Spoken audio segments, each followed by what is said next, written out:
today I wanted to talk more about the JFK assassination, and in particular some of the people that were the main culprits in that assassination, how that tied back to the Nazis. Last week I was trying to talk about George de Mohrenschildt, but I think the last remarks I made were about him, and somehow it got edited out. I don't know what happened, but that's okay. Yeah, I don't know what happened. I don't know what the deal was, but I'll talk about it again. It won't take very long. Oh, no, all right, because, I mean, that comes as a surprise to me. Yeah. And I'm thinking now, how did I do that? Except that we took a break or something like that. Yeah. You know, and I had to edit it's something out. It's no big deal. I mean, it's just... yeah, by all means, do that, sure. Yeah. And, you know, the thing is, there's somebody who's the keeper of his stuff. Somebody's got a website all about him. Uh-huh. That doesn't ring a bell to you? I guess it does. His stuff? Yeah, somebody's got something special, and I don't know if I even tried to contact him once.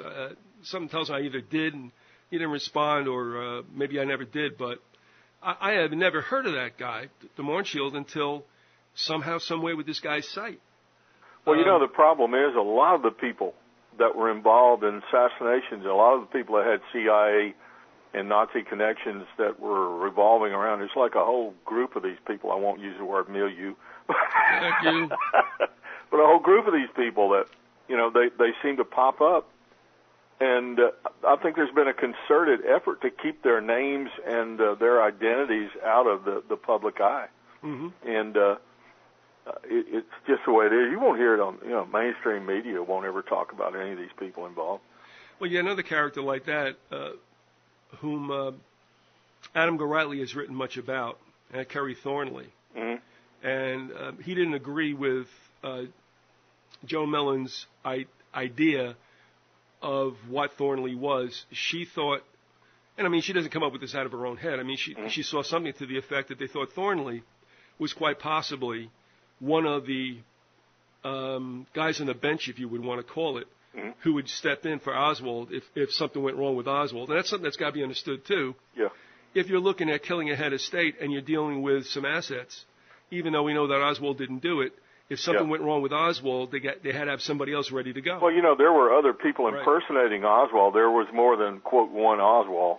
Exactly, and that's when I don't know if Thornley was or not. I have a lot of respect for Joan Mellon. She does some very good research. And I also respect Adam. I don't know who's right in that. Well, I mean, Thornley is definitely an interesting character. Yeah. And, I mean, he seems to be everywhere, too. It's almost like some kind of what they would call a composite figure, like a little big man in a fictionalized story. He's like everywhere, you know. Well, there's people, you know, I would be more than willing to say that he had some kind of connections to intelligence, but what those are and who he is and what he is, God, I don't know. No, and Adam never gets, you know, huffy and stuff. I mean, he's just not in him. But he was just saying, more or less, that he's looking at Thornley from like the other side of the pole than what she is. Right. But the guy's definitely interesting. I mean, he was in Subic Bay with Oswald. I mean, there was some things.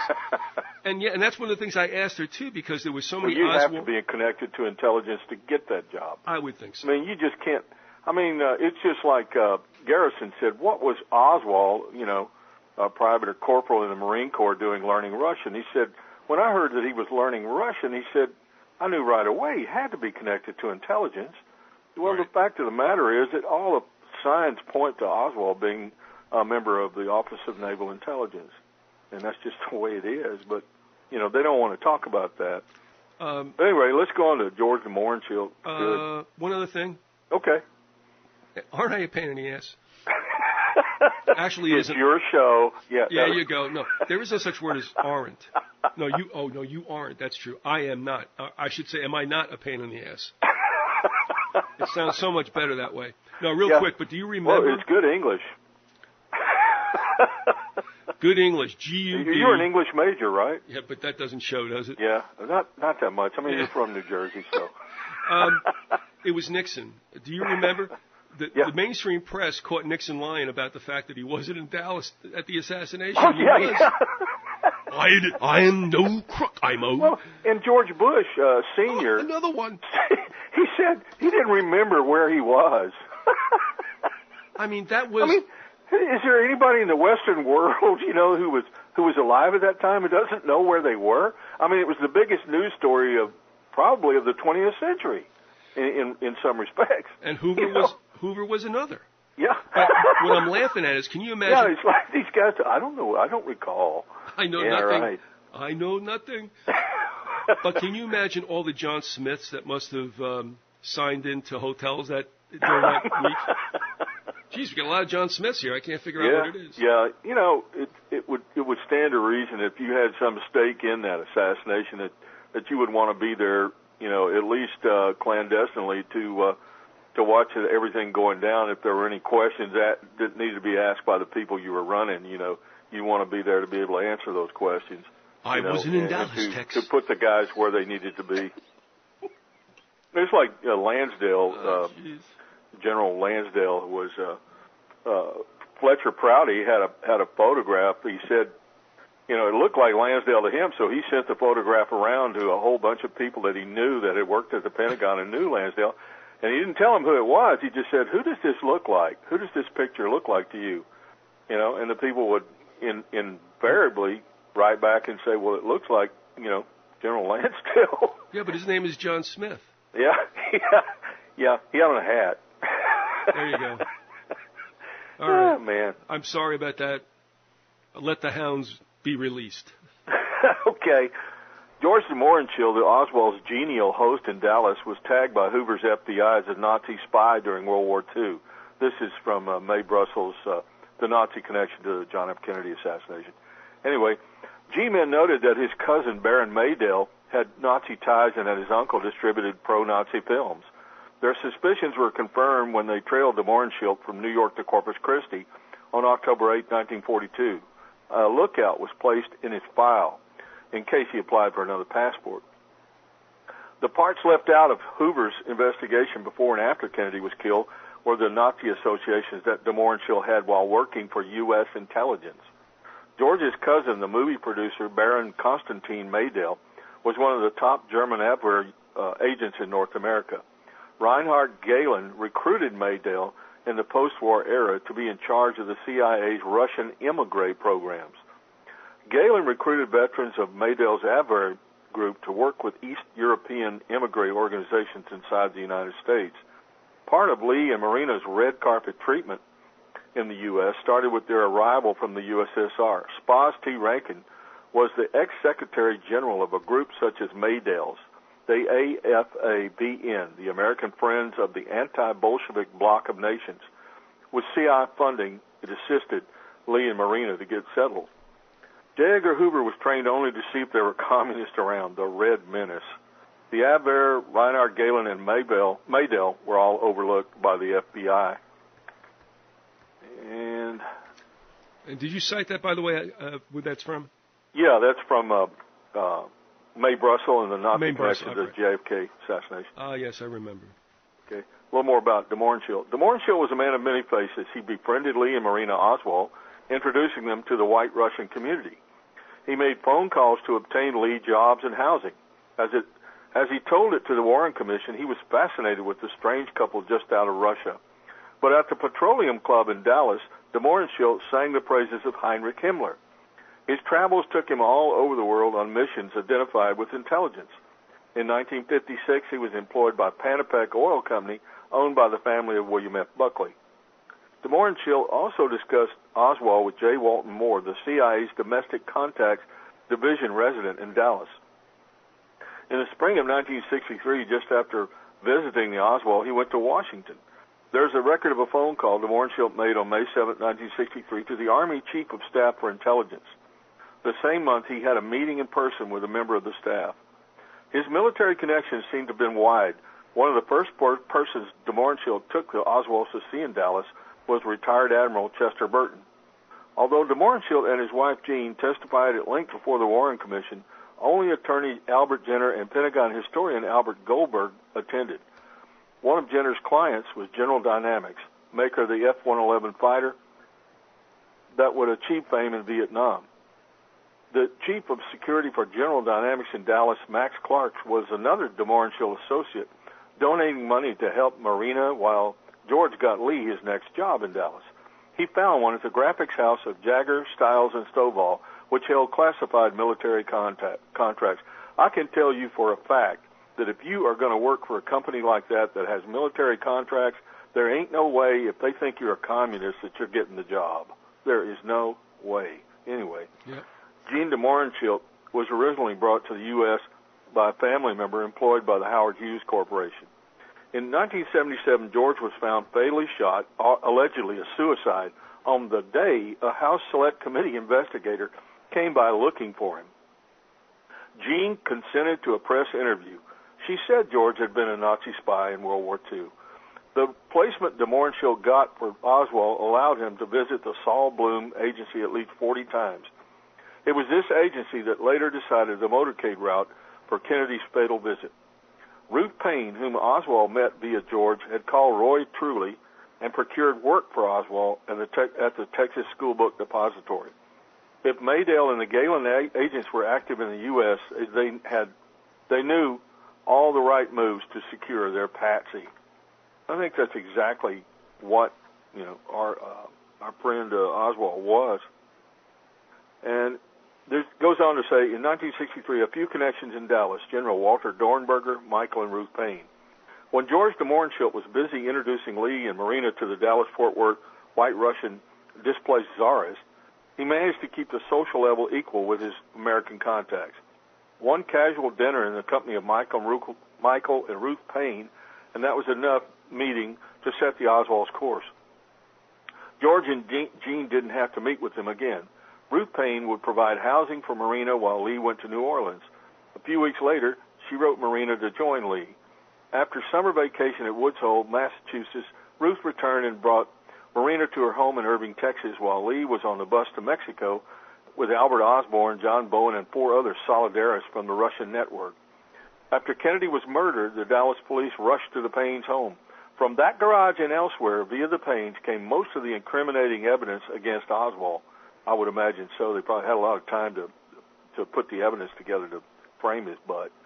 The alleged murder weapon never would be proven by the Warren Commission as ever having come from their garage. The crop photo that Life printed with Oswald holding a rifle came from a box removed from the garage, taken to the police department, then returned the next day with nobody present to indicate where it came from. Accessory after the fact, the letter was delivered to Marina in December, updated and unsigned, to cover up General Walker's anxiety to blame a communist Lee for shooting at him in April, and came from Ruth to Marina. It wasn't in the home before then. The Warren Commission required planted evidence, sometimes in order to divert from Lee Oswald's link to the Defense Department, assisted by Ruth and Michael Payne. Michael Payne's occupation at Bell Aircraft is the Defense Department. This job requires security clearance, so what would the unlikely Oswalds be doing in his home? Oswald, the defector? Payne's boss at Bell Aircraft as Director of Research and Development was none other than the notorious war criminal General Walter Dornberger. Dornberger was supposed to have been hanged at Nuremberg for his war crimes, slave labor, and mass murders. The British warned the U.S. not to let him live because even after the war, he was conniving for another one. As stated, Dornberger is a menace of the first order who is untrustworthy. His attitude will turn ally against ally, and he would become a source of irritation and future unrest. The very first call to authorities after the gun went off on November 22, 1963, was from an employee at Bell Helicopter who suggested Oswald did it. Police never located the source of both Oswald addresses that day. Michael Payne took Lee to a meeting with General Edwin Walker shortly before the assassination. Soon Oswald would be charged with having shot Walker in April, and Walker would be calling his Nazi cronies in Germany 24 hours after JFK was killed, telling them he finally solved who shot through his window 7 months earlier, the same Oswald. Who were the Paynes?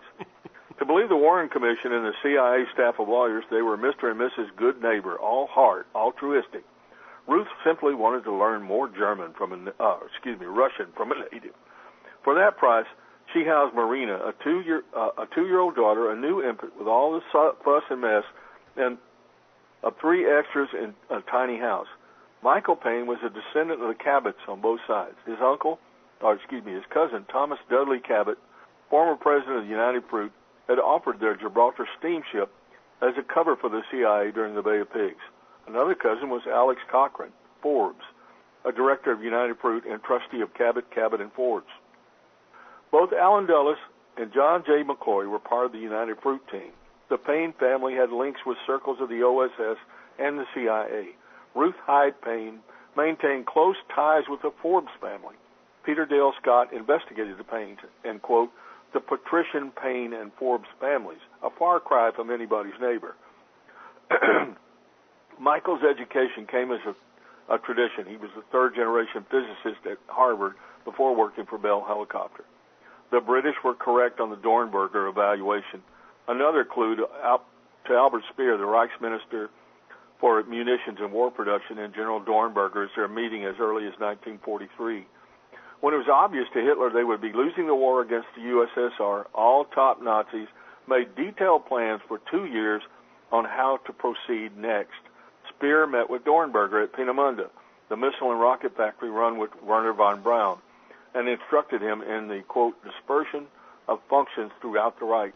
Translated, that meant get ready to come to the U.S. Yep.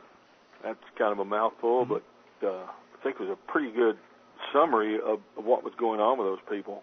All right, at this juncture, let me ask you a question. Sure. Assassination has been with us in the United States for some time, and it's been with the world. I mean, Julius Caesar, okay.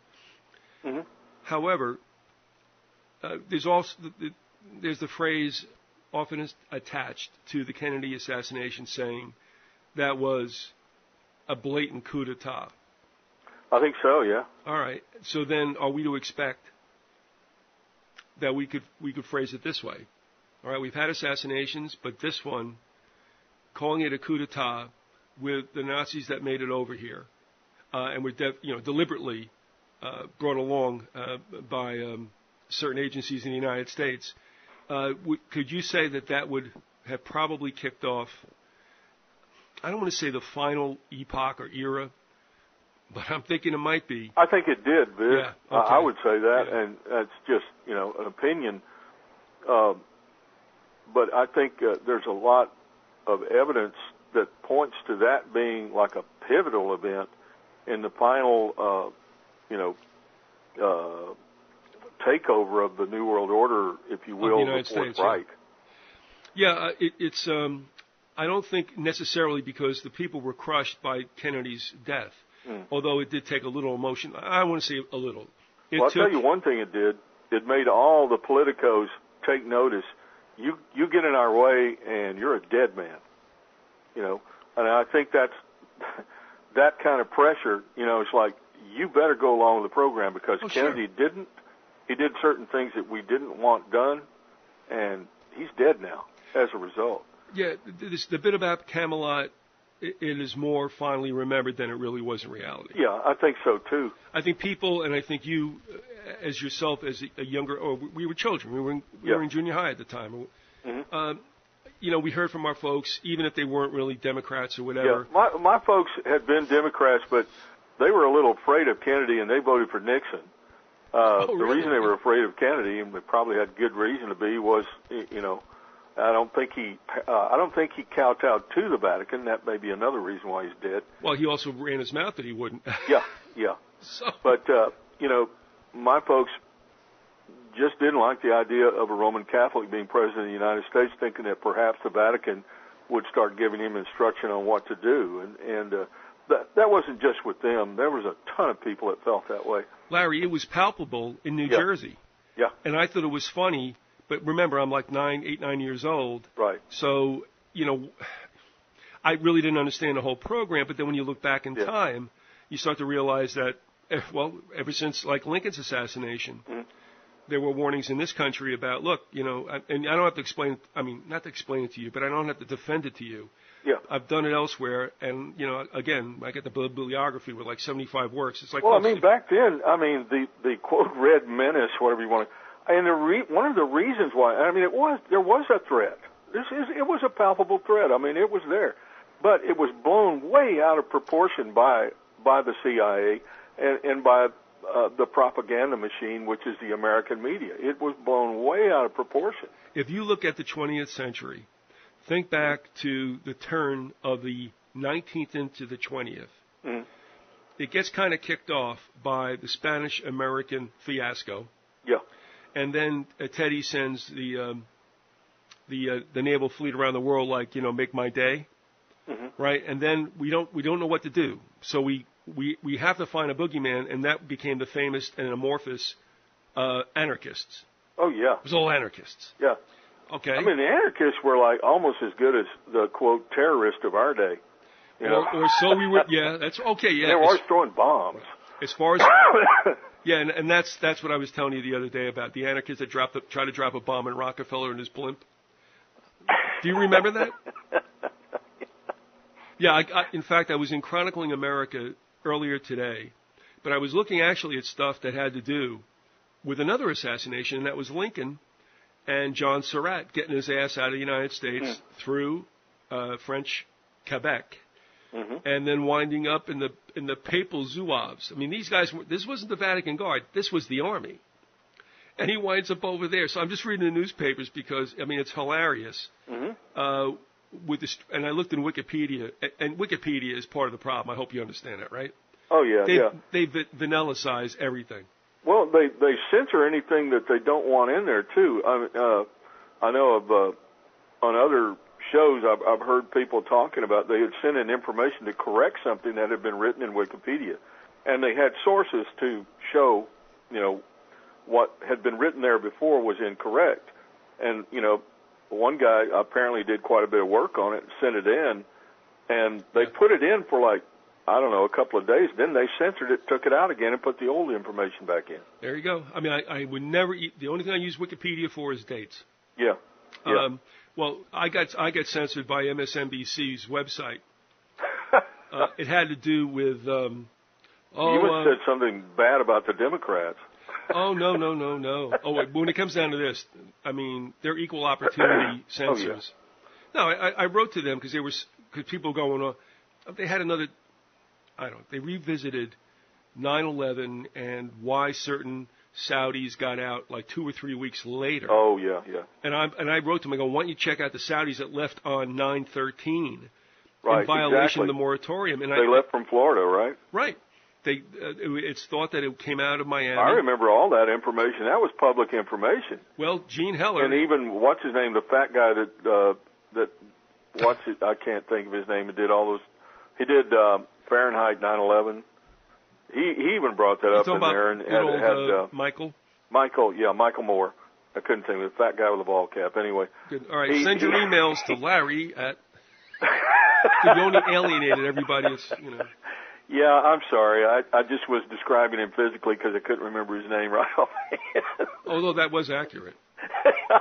It is. So what did But Moore at any rate, he had a whole section in Fahrenheit. I've got a copy of it, Fahrenheit 9/11, where, he interviewed an FBI guy, and the FBI guy was just steaming mad about it.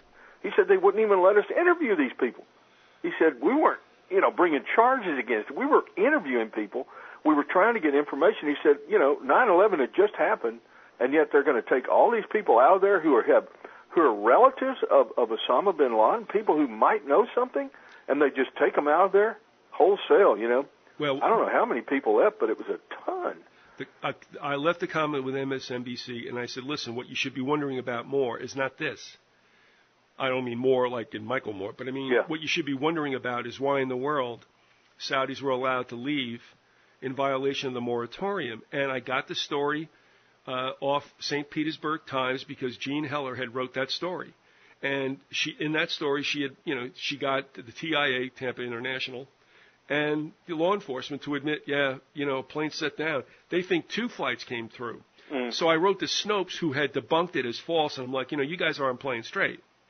Yeah, there weren't ghost flights, but remember, they were denied that they happened, and that's how the rumor got started. Right. Okay. And the thing that got me about it was it was a no-fly situation. Nobody could fly for those days. It was like a total shutdown of the aviation air traffic industry in the United States. And yet these clowns could, and the explanation was we didn't want anybody to hurt them because, they were totally innocent and we didn't think that was fair. And give me a break. I don't give a damn about those people, man. If it's inconvenient for them, hey, let somebody question these. Don't let them go anywhere. Put them in custody. I could not believe that. It was like, what? And you're telling me that their uncle or whatever, their relative, is the guy who's behind all this, and you're just going to let him go without even questioning him? Give me a break. So MSNBC said that they got to obviously vet the email, and that they would send a message to my associated, email that it got in. Well, I'm still waiting to this day. They never put it in. And then I went to Snopes, who debunked it, and I said to him, you're not playing. And I told you just what I said. Right. It's like, look, they were called ghost flights because they were denied by law enforcement, denied by the airport, who finally said, okay, yeah, it happened. And right. This is important only in the sense of managed information. Snopes, in order to debunk that they were ghost flights, went ahead and entered into the record that's on Snopes' site that, they took about 7 paragraphs from the 9/11 Commission, okay, right. which happened after Heller got the TIA to admit, yeah, we lied. Right. So why wouldn't you put Heller's in there? Because why? Because it does debunk the fact that you want to call it a ghost flight. Because what you're really saying to people, it never happened, and it did, but they lied about it. Yeah. Well, that didn't get in there either. I mean, it only goes to show, by the way, that this is the way it's run. And I laugh about, get the NWO on the run. They got a vice grip on everything. And by the way, did you see that Jackie's main Secret Service guy has come out of hiding? Not hiding, but he's now broke his silence about what happened that day. Mm-mm. Did you see this? No. Okay. No, I haven't seen it. No, it's all garbage. It's all garbage. And I don't care what anybody says. I don't care if it's Fetzer or if it's a baby. There's no way in the world that she was going out of that car to retrieve a hunk of his skull. Are you I don't serious? think so either. Well, it's like what you said the other day. If he got shot from the back, the front of his face would have been blown out. Right. All right. And you can see that. The Zapruder film was doc, and I'm even very curious about. In fact, I'll talk about Zapruder here if you want. There's some information here I thought was very interesting about him that a lot of people don't realize. He was one of the. I don't think it was an accident. He was taking that film that day. No, and it's like I said to that one. I had a discussion with a assassination expert. Mm-hmm. What is the problem here? I mean, with shots zinging from behind the grassy knoll, behind the picket fence, everybody in the sight of Zapruder's film and other films that day were going for the grass, man. Yeah, anybody with a brain in their head, who didn't know what was going on, would hit the ground just instinctively. Yes, you're absolutely. It's a natural. Unless you're some kind of a damn fool who doesn't realize that the best place to be when bullets are flying around is as low as possible. Or you're drunk like Liam. Yeah. So he says to me, I'm going, what's wrong with that? He goes, well, he had vertigo and his daughter was propping him up. I'm going, does that mean he was deaf too? Yeah. Well, actually, it was his secretary who was propping him up. But the point is that neither one of them were hitting the ground. They're just standing there while bullets are flying around from what directions they don't even know. That makes no sense at all. No, it doesn't. That's why that whole thing, I think, was a real red herring and a dead end. Oh, yeah. Well, here's the deal. In assassination, our man, John Judge, he talks about Zapruder and who Zapruder was. And I'm looking for that section. Well, he was connected something, wasn't he? Yeah. With the Another person with connection to the Nazi instrumental in the assassination is George de Mohrenschildt. He came from a reactionary family in Russia. His father was a top-level employee of the Nobel oil family, which was like the Rockefellers here, prior to the Bolshevik Revolution. They lost their fortune there. His brother, von de Mohrenschildt, was joined by jailed by the revolution for a period. When they got loose, they went to Germany. They helped the fascists set up. Von went to the CIA-funded Tolstoy Foundation, which was a center for the White Russians during the whole period. And George de Mohrenschildt was an oil engineer. This, he goes on, you see, it goes back and goes over and over, back and forth. You can find the connections if you start with the evidence. If you look to see who are these people, who do they know, and how are they funded. And I saw it not only there, but throughout the other assassinations. Who were the top lieutenants in Jonestown? All were tied in with Nazi money, with the international fascism, the training and the movement of the Nazis. This is documentary film. He said, I wanted you to see this before I quit. And he showed him the Zapruder film. Excuse me. This is a documentary film made by a fellow named Bob Groden. He worked at Life magazine in the photo department. When this film came from Dallas, this supposedly homemade film was made by a fellow named Abraham Zapruder, who was a bystander that happened to be standing near the grassy knoll filming the motorcade as it went by. And he caught on this little piece of film, supposedly just by accident, the assassination of John F. Kennedy. The reason I'm making all these secondary comments is that we found out when Abraham Zapruder died that he's a white Russian, that he was from that same section there in Minsk where George de Mohrenschildt and Marina's family came from. Marina's uncle was a high-ranking military officer in the NKVD, which is the Russian military police. But her family was white Russian and anti-communist. And Galen infiltrated a lot of the KGB and Soviet military and intelligence structures during the war and left agents in place. There's reason to believe that a number of those people were associated with Oswald, even in the Soviet Union, and also ties to the international fascism and not to the idea that Oswald was some kind of a KGB agent. He was a naval intelligence operative. He had crypto clearance. He traveled around with a U-2, and he was a U-2 spy. He also was sent to defect falsely to the Soviet Union. Well, some of that speculation on his part, but there's a lot of evidence that points to it. But his point there is that Zapruder was there on purpose, taking that film to be used, and they intended, I guess, to use the film to prove a point by doctoring it. And I think what happened there is it's pretty clear looking at the film that it has been doctored. But the one point that I always thought it was useful for was the fact that his face was still intact after being hit by a high caliber bullet from behind. Sure. That's not bloody likely. He did get hit from behind, but he also, and that was the throat wound that you saw, but he also was hit in the head from the right front, and that's evident when his head goes back into the left. Another thing about it is I've seen documentary interviews in a series called The Men Who Killed Kennedy, which has a lot of bad information in it and a lot of crap, but there were two good interviews that I saw with two of the Parkland Hospital doctors that had worked on Kennedy and tried to, resuscitate him. And they both said he had a large evulsed wound in the back bottom right portion of his head. I forget the technical term for that, but one guy drew it, and it's large. He said he estimated that anywhere from a third of all the brain matter had been blown out, and he said it was an exit wound that he was looking at. In other words, he was saying there was a wound of entry on the right side of the head, which would be consistent with a shooter from the grassy knoll of the fence area.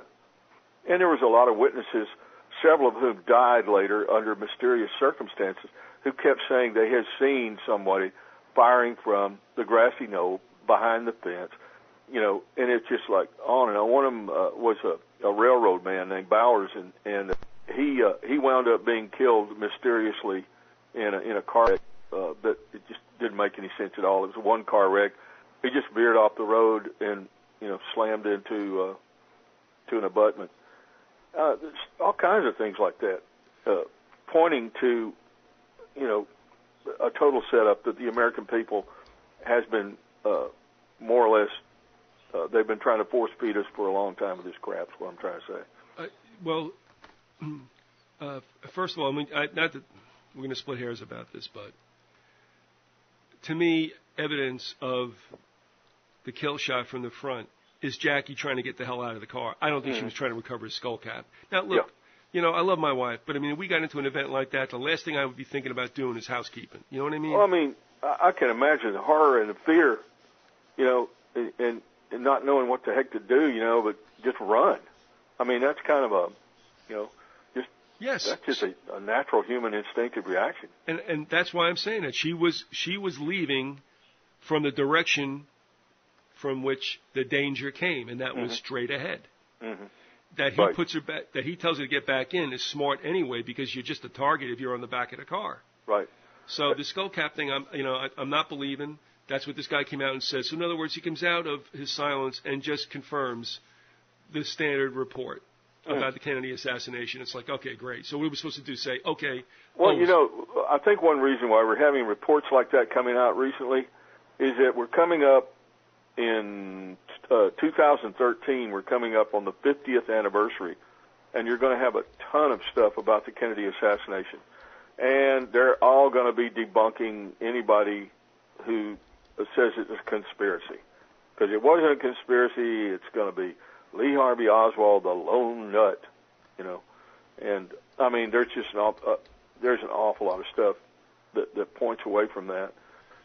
One thing I wanted to read that I think is important in talking about the Nazi connections is what Clay Shaw was all about and what Garrison said about him. And this is from Garrison's book, On the Trail of the Assassins. It was not until much later, well after the Shaw trial, when it could have been of any use to us, that we discovered Shaw's extensive international role as an employee of the CIA. Shaw's secret life as an agency man in Rome, trying to bring fascism back to Italy, was exposed in articles by the Italian press. According to these articles, the CIA, which apparently had been conducting its own policy for some time, had begun a project in Italy as far back as the early 1960s. The organization, named the Centro Mondiale Commerciale, the World Trade Center, had initially been formed in Montreal, then moved to Rome in 1961. Among the members of its board of directors, we learned, was one Clay Shaw from New Orleans. The Centro Mondiale Commerciale's new headquarters, according to the Roman press, was elegant. Its publicity announcing the new creative role it was going to play in world trade was impressive.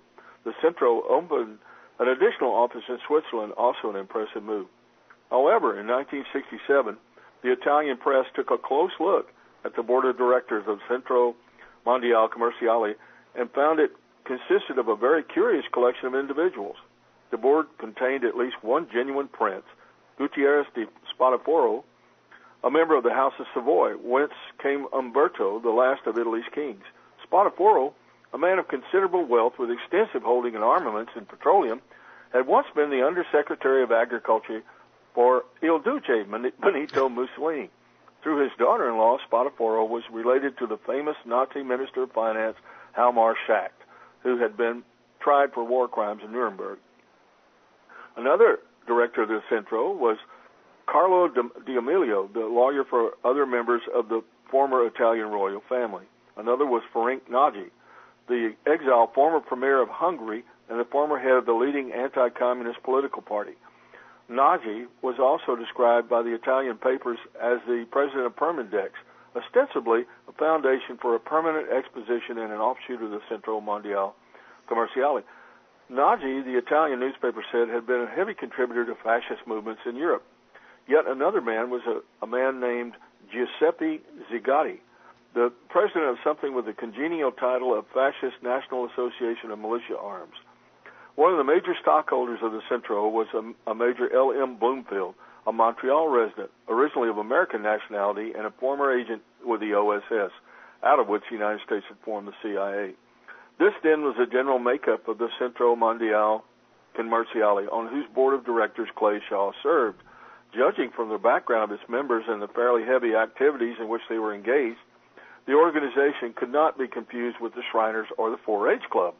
The Centro was described in 1969 by writer Paris Flamand in The Kennedy Conspiracy as apparently representative of the paramilitary right in Europe, including Italian fascists, the American CIA, and similar interests.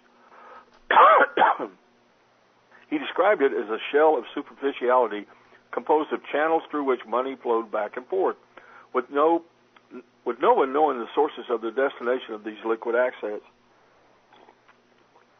The Italian government had no problem distinguishing the organization from the Shriners and the 4-H Club.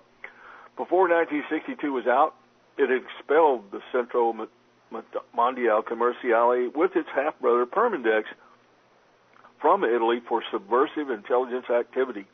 Perhaps because of its Montreal origin, the the Centro aroused the interest of a Canadian newspaper, Le Devoir. Referring to Frank Nagy, one of the Centro's directors, it wrote in 1967, Nagy maintains close ties with the CIA, which links him with the Miami Cuban colony. Nagy subsequently immigrated to the United States, making himself at home in Dallas, Texas. With regard to Major Bloomfield, Le Devoir observed that although now ostensibly a Canadian, he had been involved in espionage in earlier years for the United States government. He went on to point out that Bloomfield was not only a shareholder of the Centro, but of its affiliate group, Permidex, as well. Summing up the fate of the two related enterprises, Le Devoir stated, whatever the case may be, the Centro Commerciale and Permidex got into difficulties with the Italian and Swiss governments. They refused to testify origins of considerable amounts of money, and they never seemed to engage in actual commercial transactions. These companies were expelled from Switzerland and Italy in 1962, and then set up headquarters in Johannesburg. Well, that'd be a good... The ultimate evaluation of Clay Shaw's Centro Mondiale Commerciale by the Paesa Serra stated, among his possible involvements, supported by the presence and directed post of men deeply committed to organization of the extreme right, is that the center was a creature of the CIA, set up as a cover for the transfer of CIA funds in Italy for illegal political espionage activities. There still remains to clear up the presence on the administrative board of the center of Clay Shaw, an ex-major of the OSS Bloomfield. Paesa Serra made an additional observation about the Centro. It was, the newspaper observed, quote, the point of contact for a number of persons who in certain respects have somewhat equivocal ties, whose common denomination is anti-communism, so strong that it would swallow up all those in the world who have fought for decent relations between East and West, including Kennedy. That just happened as well to be the trenchant one-line description of the parent organization, the Central Intelligence Agency. That was Garrison. As for Permidex, which Clay Shaw also served as director, the Italian press revealed that it had, among other things, secretly financed the opposition of the French secret army organization OAS to President de Gaulle's support for independence for Algeria, including its reputed assassination attempts on de Gaulle. I think that kind of lets us know where Clay Shaw was headed and what he was all about.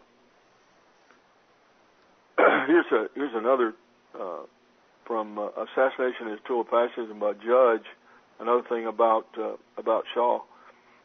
The person who actually effected the physical arrest of Werner von Braun and the rocket scientists, the Paperclip boys, they call it Project Paperclip, was the aide-de-camp to Thurston, a fellow named Clay Shaw.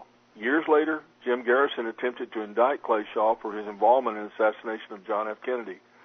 And Clay Shaw, among other things, was on the board of directors of a firm called Permidex, which had offices at that time out of Canada, where they were doing training along with British intelligence of assassins, all during World War II.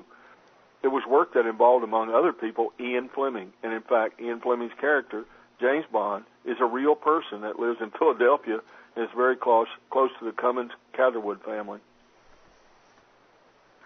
And it's kind of a summary of the people involved with the assassination of John F. Kennedy.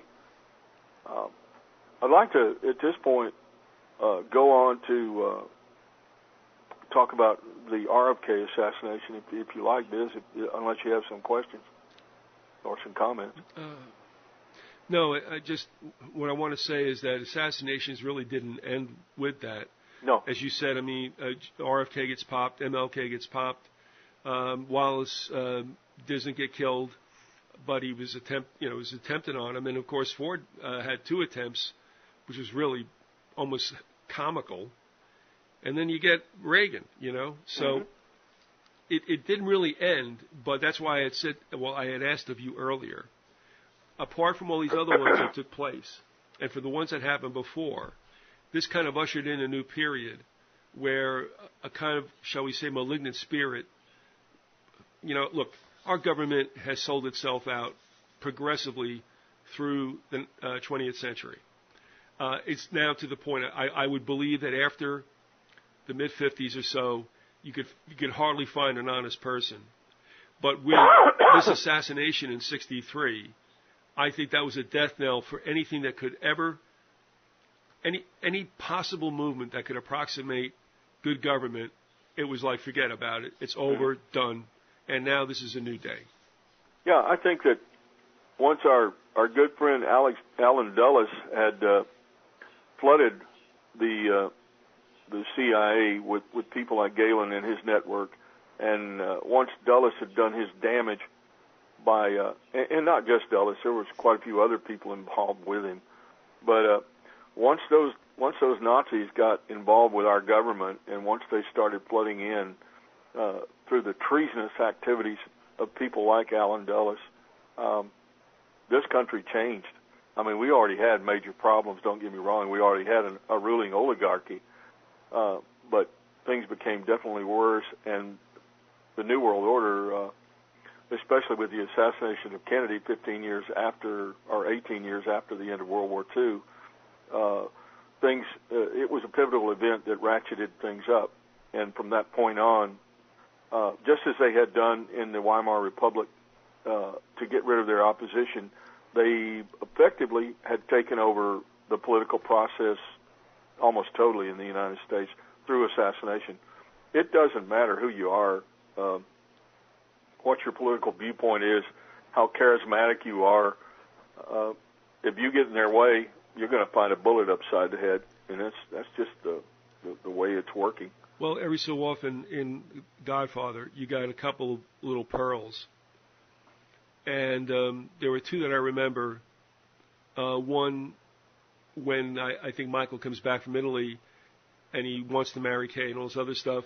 Mm-hmm. And she says, look, she said something to the effect about, government doesn't like shoot other people, because obviously of all the hits in the mafia. Something to that effect. And he goes, Kay, who's being naive now? Exactly. The second one is when they want to nail Hyman Roth, and he's hard to get to.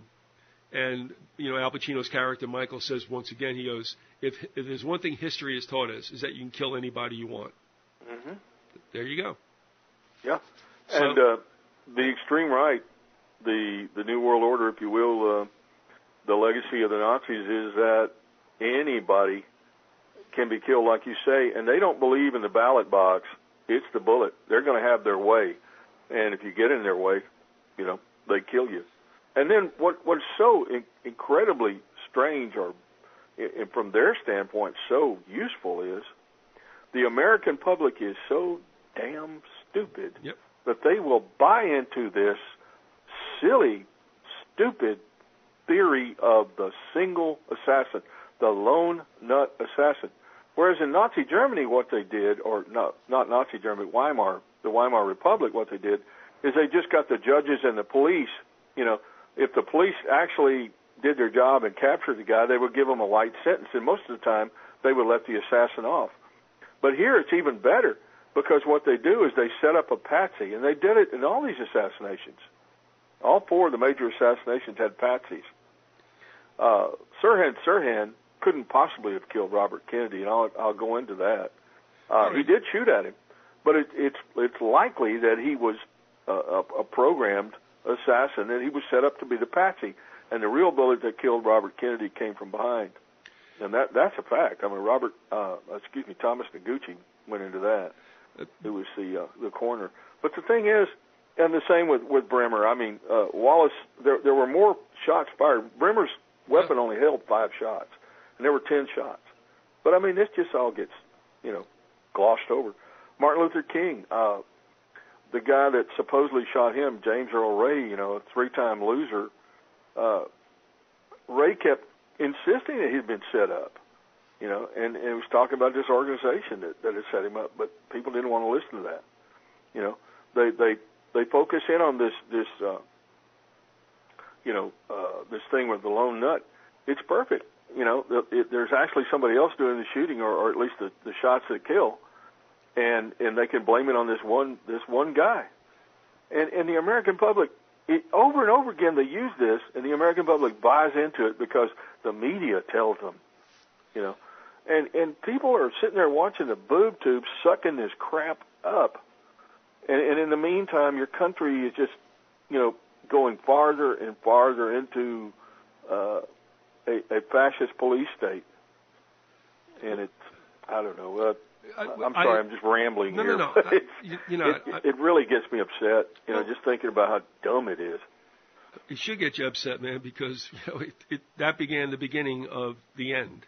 Yeah. But one of the things I said with you the last time we were together, and then since then with this thing I'm doing about while we slept, how I, you know, my little travel down the road to find the truth. Mm-hmm. And that is, I was thinking back as to how I accepted the 3 assassinations, JFK, RFK, MLK, in that period of time, still in high school, and I'm thinking to myself, how do we just deal with that?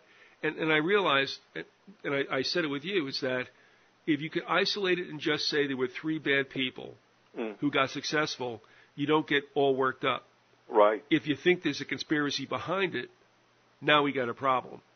Well, you know, the Kennedy assassination, John F. Kennedy's assassination, almost from the get-go, I didn't buy into it. I thought something was wrong, but I didn't know what was wrong.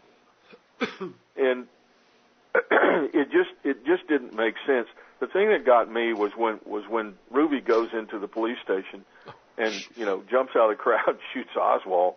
You know, I saw that live on television, and sure. And we talked about that the other day. And that part was like, wait a minute, the guy who did the shooting is now dead, so they won't have anybody to bring the trial for the assassination. The cleanup crew. Yeah, and it just didn't make.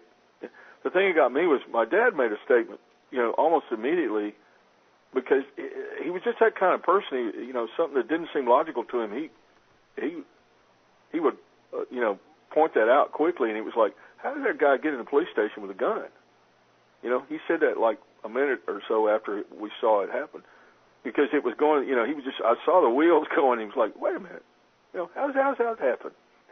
And I saw, I've seen various explanations of that. One was that, you know, somebody had let him in. Another was he came down the ramp, you know, from the street to do it. But at any rate, somebody in the Dallas Police Department had to have allowed that guy in. Of course. I mean, it's just no other way. There's no way.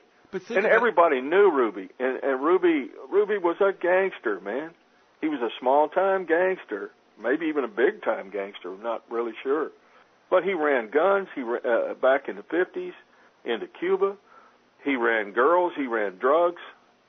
You know, I mean, back then, if you had a strip club, I mean, strip clubs now, you know, I mean, they run girls and there's drugs and all, but back then, I mean, there's no question about it. There's probably some clean ones now. Don't know, don't care. But, I mean, Ruby and the Carousel Club, and, you know, and the cops, the cops were in on this, you know. There was a certain element of the Dallas police that had to be in on it. Sure. Well, the Dallas police could get free drinks and blowjobs in Ruby's place. So what's the problem here?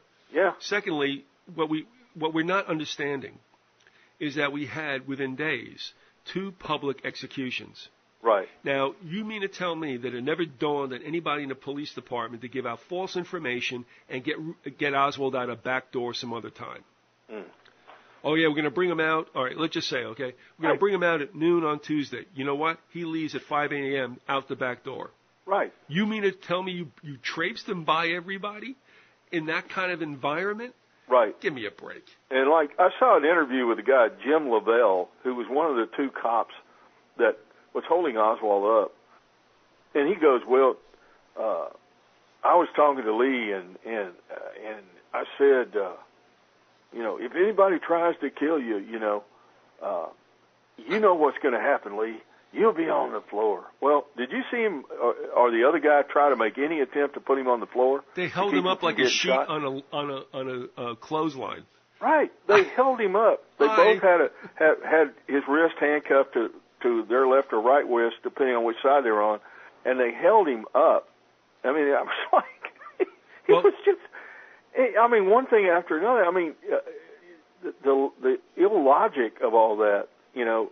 And then it dawns on you, man, they set this sucker up from start to finish. Yeah, well, Lavelle was right. Lee did wind up on the floor. Yeah, he did.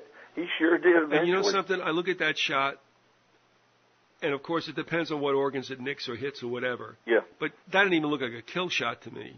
Yeah. Although, who am I to say? But the thing is, I'm wondering what didn't happen in the ambulance on the way to Parkland. Yeah. It's possible. You don't know. Yeah. Who knows? Well, that's what they did with Lady Di. Yeah. Oh, let's go 5 miles an hour and let's pick at the furthest hospital from the point. Oh, all right. I mean, he had to go. I mean, there was no way. I mean, because he knew he had been set up as a patsy. He even said that. I'm amazed that, of course it was a live interview, so they couldn't shut it off. I'm amazed, though, that they kept putting that mic in his face, to talk to him. But, of course, the reporters really, I guess, weren't in on it at that point, or at least most of them weren't. Well, they already had him. I mean, they had already done their hanging in the news. Oh, yeah. I mean, the disinformation machinery is, the wheels of that started turning, as the way Garrison described it. Man, once Garrison began to realize what had gone on, I mean, it destroyed him because of him trying to bring Shaw to trial. I mean, it destroyed his life. But, it's really sad.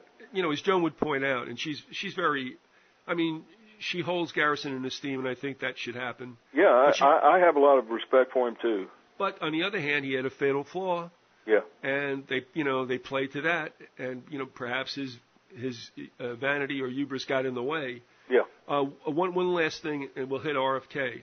Yeah. Do you remember, it's on YouTube, I had never heard of this character before, but I watched the segments of this, and I remember the guy's name because it's that of an NFL running back, or at least it was, and that was Roger Craig. Does that name ring a bell outside? Yeah, Roger Craig was he was a sheriff's department deputy. And he tried to tell the truth about what he had seen. All right, no, wait a minute. Was he a sheriff? Maybe this isn't really important. I don't know, but it makes it worse. Yeah, he was a sheriff's department deputy. He was not a Dallas cop. Okay, all right. But, he was a law enforcement guy, but he was sheriff's department. But do you remember that footage in which he identifies himself when, right after it happened, you see a station wagon that was parked right before right at the sidewalk below the grassy knoll, and everybody's running to the picket fence. Right. What is that about? Well, he says that he saw a man who fit the description of Oswald get in that car. Right, get into that truck. Yeah, a car, right. Uh-huh. And once he made that statement publicly, all bets were off, and they went after him. Well, he talks about being shot and missed on a street corner, knowing he was set up. Yeah. But then he committed suicide by a rifle shot to the heart. There you go. Now, if that makes any sense to you, let me know. How you're going to fire rifles, at your heart. And they went with that. Now, Roger Craig owned weapons. He owned 2 pistols. He did not own a rifle. Had no evidence of him owning a rifle.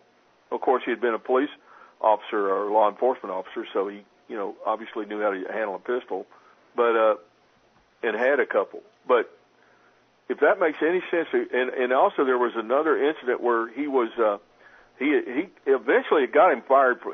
People would come and interview him because his name, had come out that he knew something about the assassination. People would come and interview him at the sheriff's department, and he would give interviews. He was just an honest guy, he was a good cop. Seems to me that he was. Yeah. And the poor guy suffered for it. I mean, he lost his job, and eventually he got a job. I forget exactly what he was doing, but he was set up to get killed out in West Texas. They set up a situation where apparently his employer was going to have him go out there and do a job out there, and he was driving out to I think it was a construction site or something, and he got waylaid. Like, people ran him off the road, and he almost was killed there. And, of course, he lost his job again. I mean, his whole life. After he was, thrown out of the sheriff's office, his whole life just went downhill. They also tried to kill him while he was still with the sheriff's office by doing a car bomb on him.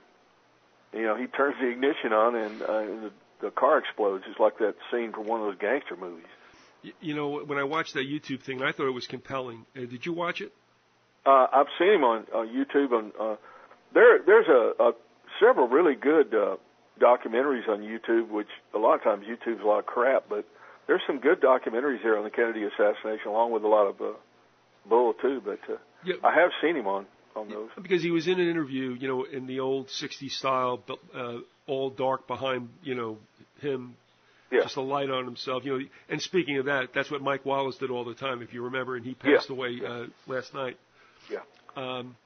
And that was the whole dramatic interview thing, you know. And to see him talk about being shot at and missed on a street corner, and then you realize that later on he was suicided. Yeah. And it's like, you know, the guy probably realized at some point it's only a matter of time. Yeah. I think he did. I remember seeing an interview that was done in '77 with him, where he talked about, you know, all the things that had happened since. And you could see the guy was a broken man. I mean, you could see it in his eyes. You could see, you know, the anguish, you know, and it was in his voice when he would talk. But, you know, he still had guts. He refused to give up. He was still trying to make it, you know. Well, I had a lot of respect for that guy. I really felt sorry for him. You know, here was a decent, honest cop, and, man, he paid for it. I think he realized that the kind of genie he released from the bottle could never get put back in. Yeah, yeah. And that sooner and you or know, later, the sad part is, a lot of people in this country, I think people are less naive now, but a lot of people in this country back then believed in the government being honest and decent, blah, sure. blah, blah. Sure. You know, he was a Korean War vet, you know. I guess you could say he was a patriotic individual, whatever. And the poor guy, you know, he just never thought there was anything wrong with him trying to tell the truth about what he had seen.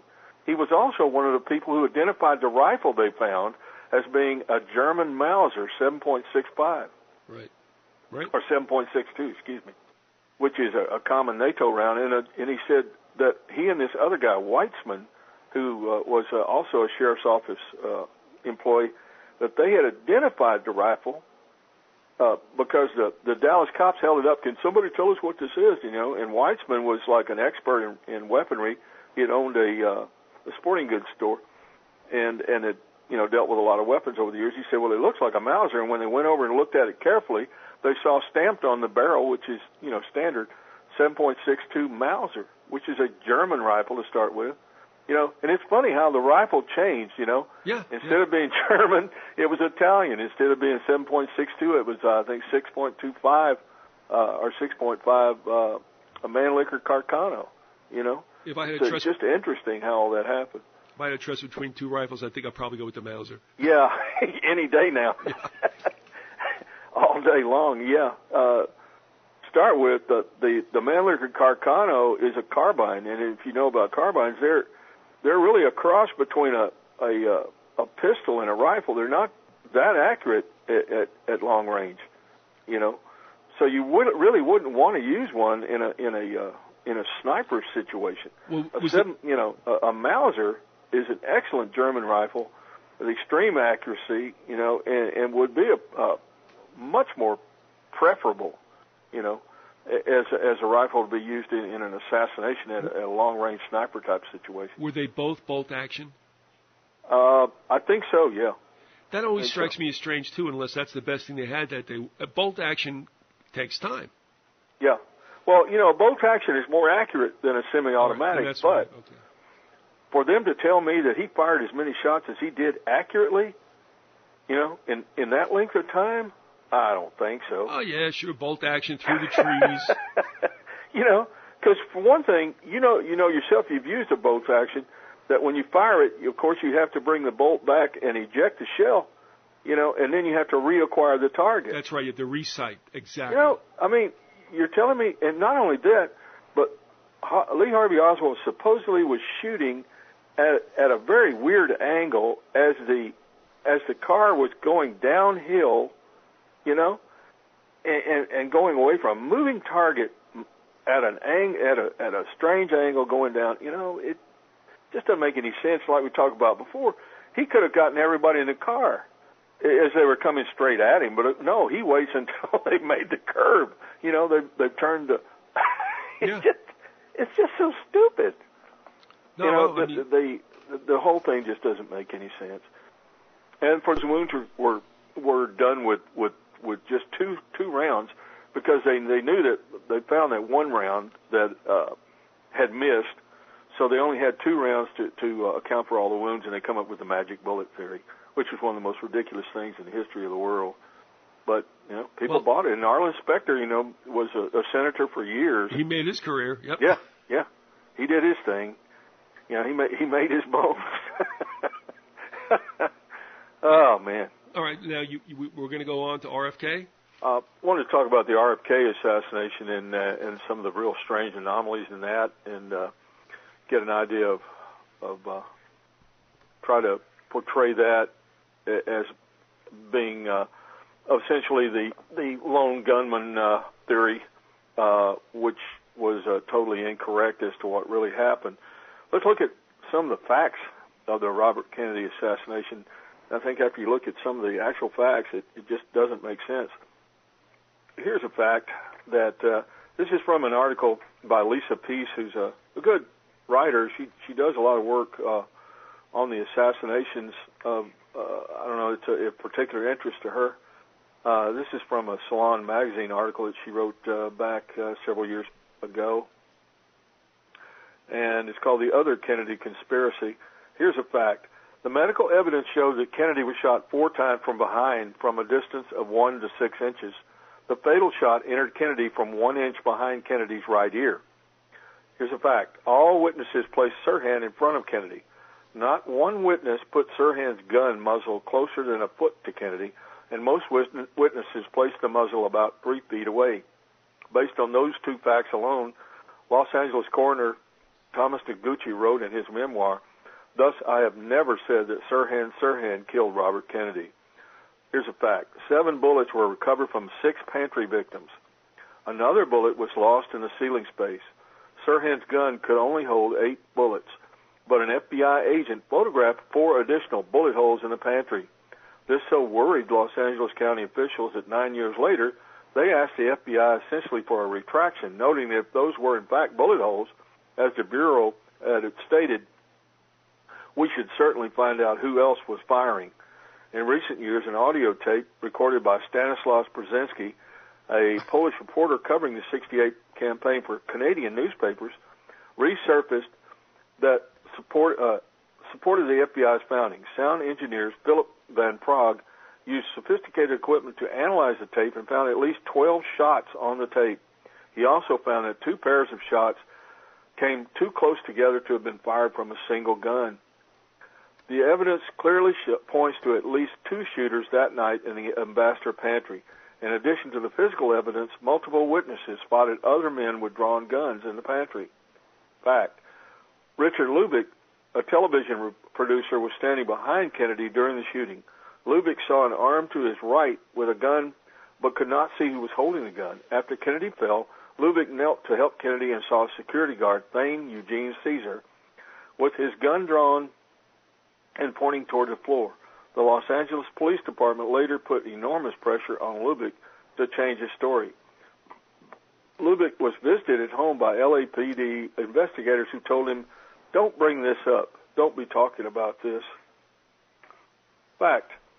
Donald Shulman, a young runner for a local TV station, claimed he saw security guard Caesar fire his gun. Shulman also told the LAPD he saw 3 guns in the pantry.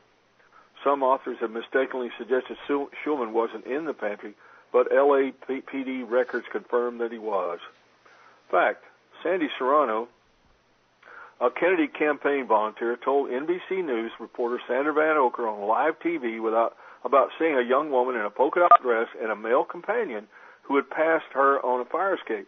The woman in the polka dot dress said, "We shot him, we shot him." Serrano asked whom they shot. The woman said, "Senator Kennedy," and ran off. A witness in the pantry, Vincent DiPiero, told the LAPD about a woman in a white dress with dark polka dots who seemed to be holding Sirhan just before the shooting. Fact. The police were so interested in this girl in the polka dot dress that they issued an APB for her and specifically asked nearly all the witnesses interviewed whether they had seen someone fitting her description. But when the story began to gain traction in the press, the LAPD declared that a blonde girl on crutches in a bright green dress with yellow lemons dotting it was the girl in the polka dot dress, right, and closed the book on the subject. Lisa Pease goes on to say, the CIA had strong relationships with the Los Angeles Police Department, the Los Angeles County Sheriff Department, and LA County officials. The CIA had enormous influence over the media. including national coverage of both Kennedy assassinations, as Carl Bernstein's explosive October 1977 expose in Rolling Stone magazine later demonstrated. Even powerful FBI chief J. Edgar Hoover had never been able to rein in the CIA. If anyone had the power to pull this off and completely cover their tracks, it would be a small handful of people from the covert side of the agency. Perhaps more significantly, the CIA was by 1968 extremely experienced in various mind control scenarios that involved drugs, hypnosis, and a combination of the two. One of the CIA's initial forays into this area came through a project codenamed Artichoke. One Artichoke document presents the question, can an individual be made to perform an act of attempted assassination involuntarily under the influence of Artichoke? This program later evolved into the MK Ultra program, an umbrella designation for hundreds of experiments that involve drugs, hypnosis, and biological and chemical warfare. But why would the CIA want to kill Robert Kennedy? Weren't they in bed together on the Castro assassination plots when RFK was serving as his brother's gung-ho attorney general? That's a widely believed myth.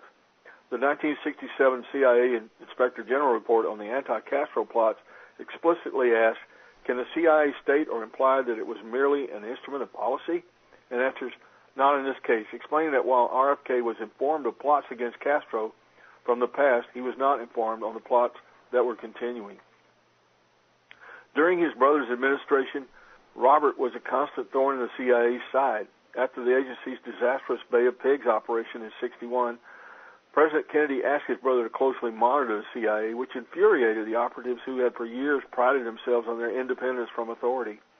After RFK was elected to the Senate from New York in 1964 and became a growing critic of the war in Vietnam and the Johnson administration, the CIA began to keep a close watch on him. In fact, the CIA was so concerned about Robert Kennedy the last year of his life that it put spying on him on a par with spying on the Soviet Union, according to a report in the Washington Post after it obtained this data.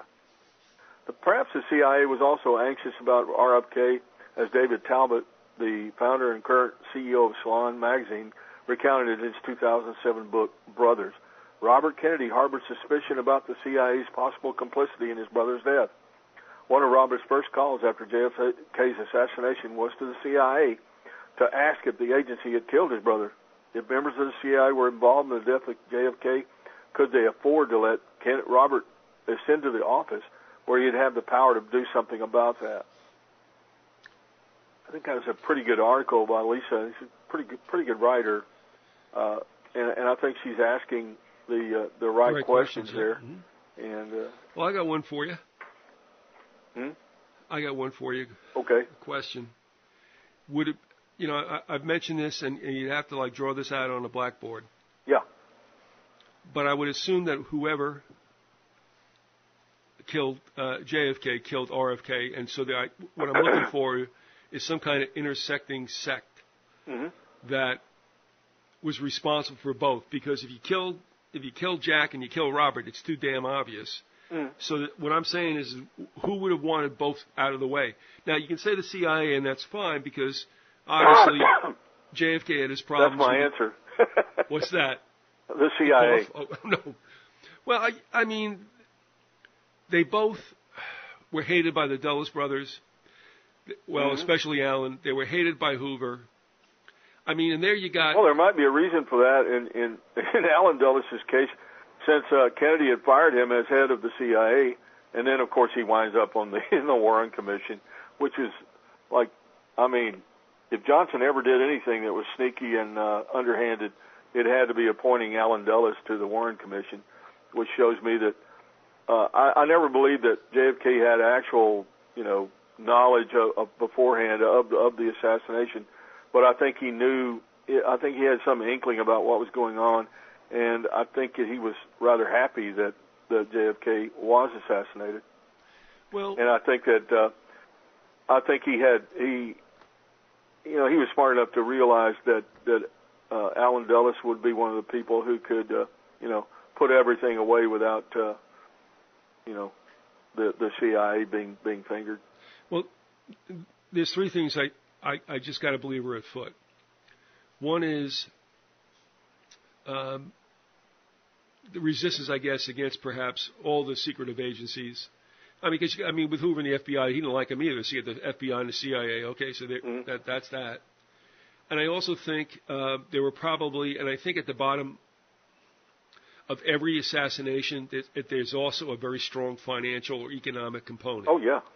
It's well, when you get down to it, I mean, the CIA really is, in one sense, the enforcement arm of the American oligarchy, of the industrial and financial capital in this country.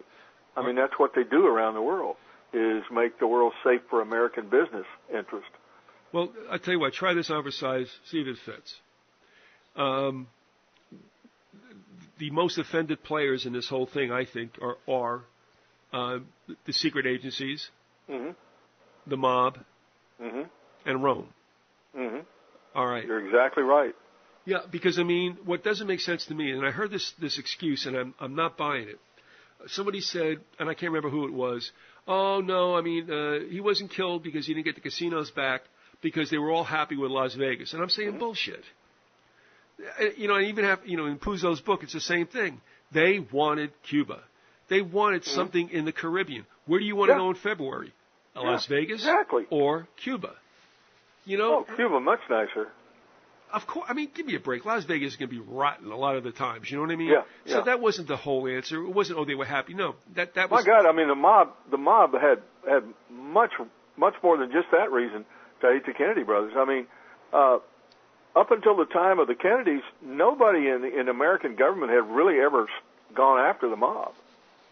And here come the Kennedys, and not only were they going after the mob, but the mob had helped Jack Kennedy get elected. It was like, Well, yeah, it's interesting, right? I mean, his dad had strong ties to the mob. I mean, the Kennedys made their money originally in the bootlegging business, and even though they were Irish, they had strong ties to the Italian mafia. Look, I mean, that's just the way it is. I mean, you just don't go after the mob and them not come back after you. And I mean, the CIA, even before the CIA was put together, the OSS had dealt with the mob, and the mob had done many assassinations and had provided shooters for the CIA on many occasions. Well, and of course, the drug trade. We haven't even talked about the drug trade. My God.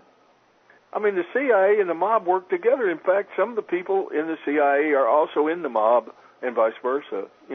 Well, during World War II, didn't the FBI use some of the mob to go ahead and check out any kind of German intrigues inside the United States?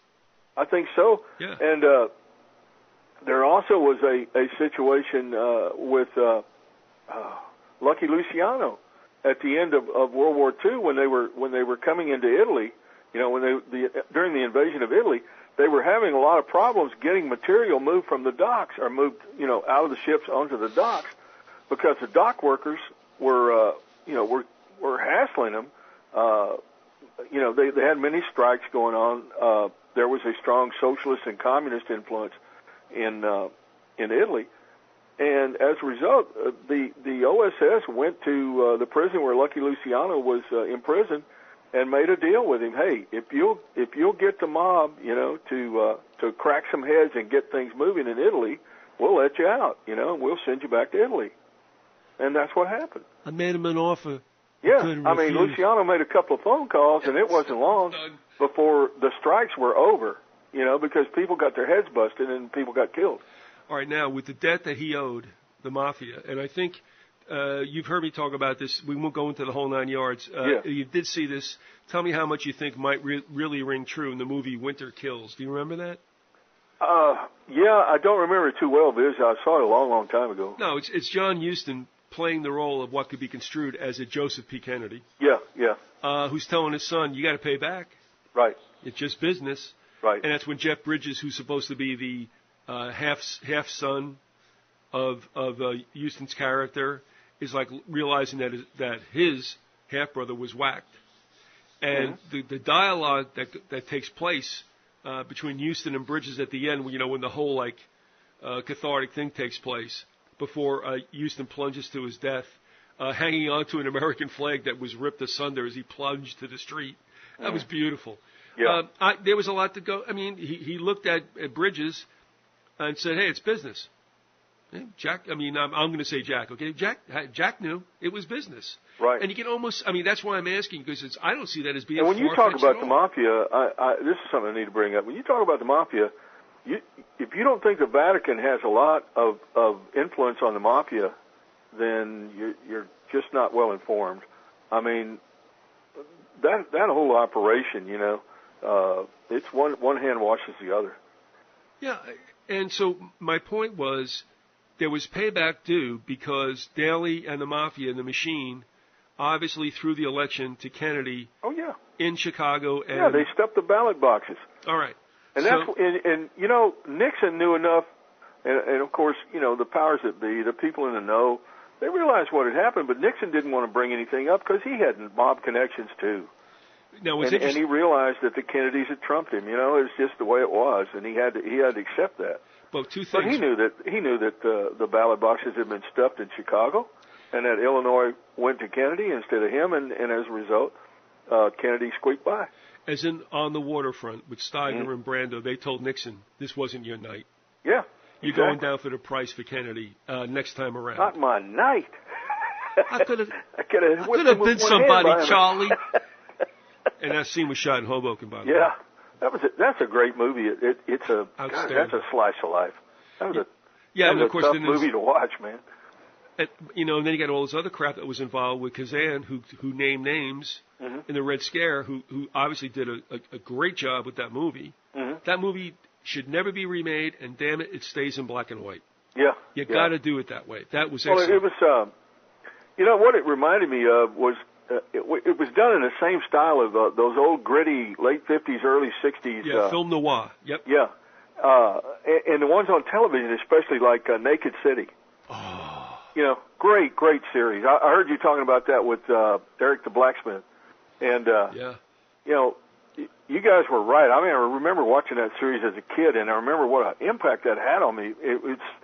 I thought, this is real.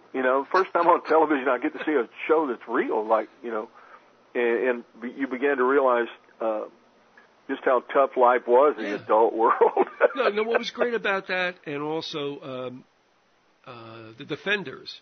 Yeah. With E.G. Marshall and Robert Reed. Yeah. Always shot in black and white, and I swear, like 90% of the gritty, man. I mean, it brings out that city and that. I mean, I've been to New York a couple of times, and it was a much later time period, but that is a gritty place. I mean, it's an interesting place, but a very tough city to live in.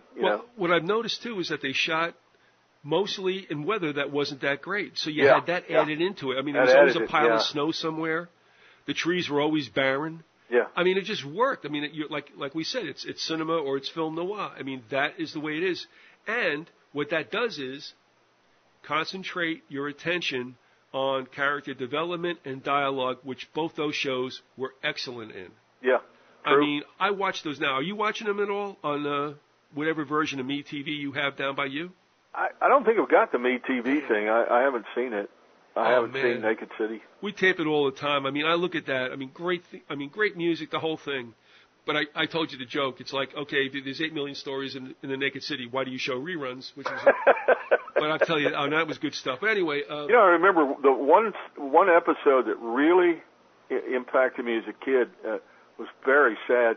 Was Mickey Rooney played a guy who I don't remember the details very well, but he gets robbed. He gets stabbed in an alley, and they rob him of his money, and he's lying there dying and thinking about his life. God, it was just really tough. Really tough. They were done. That was the best in those days. And what's interesting too is that the commercial content per hour back then was much less than it is now. So you really got a storyline that you didn't have to stop every 3 minutes. You know what I mean?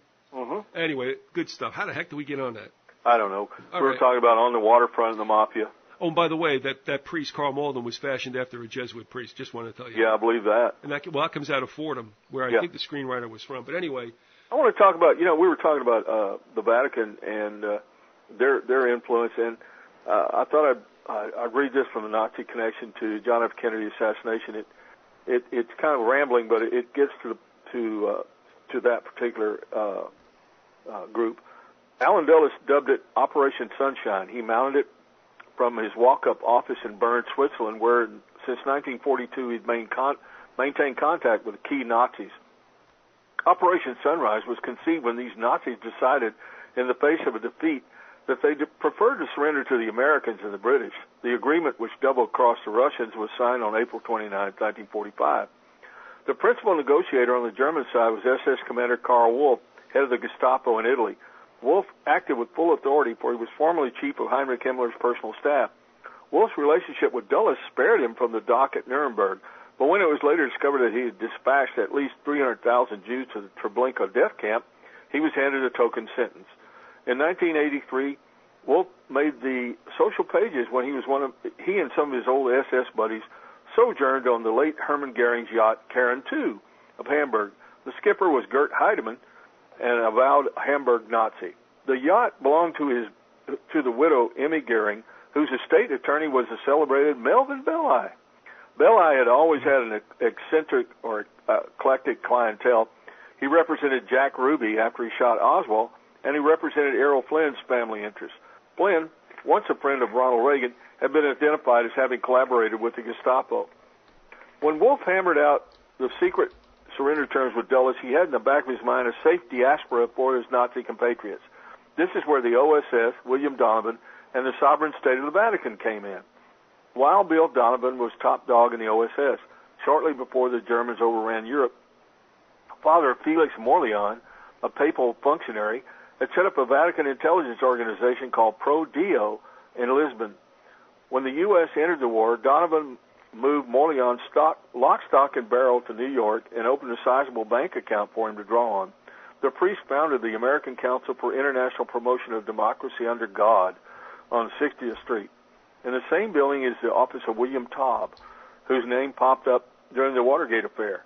Taub is well known as a wide-ranging middleman for such powerful figures as Nixon, Howard Hughes, Aristotle Onassis, and Jimmy Hoffa. And his behind-the-scenes maneuvers were invaluable to Nixon in the 1960 run at the presidency. Taub was especially close to Cardinal Alfredo Ottaviani of the Holy See, who arranged Mussolini's 1929 donation of $89 million to the Vatican to ensure its neutrality with Mussolini and Hitler.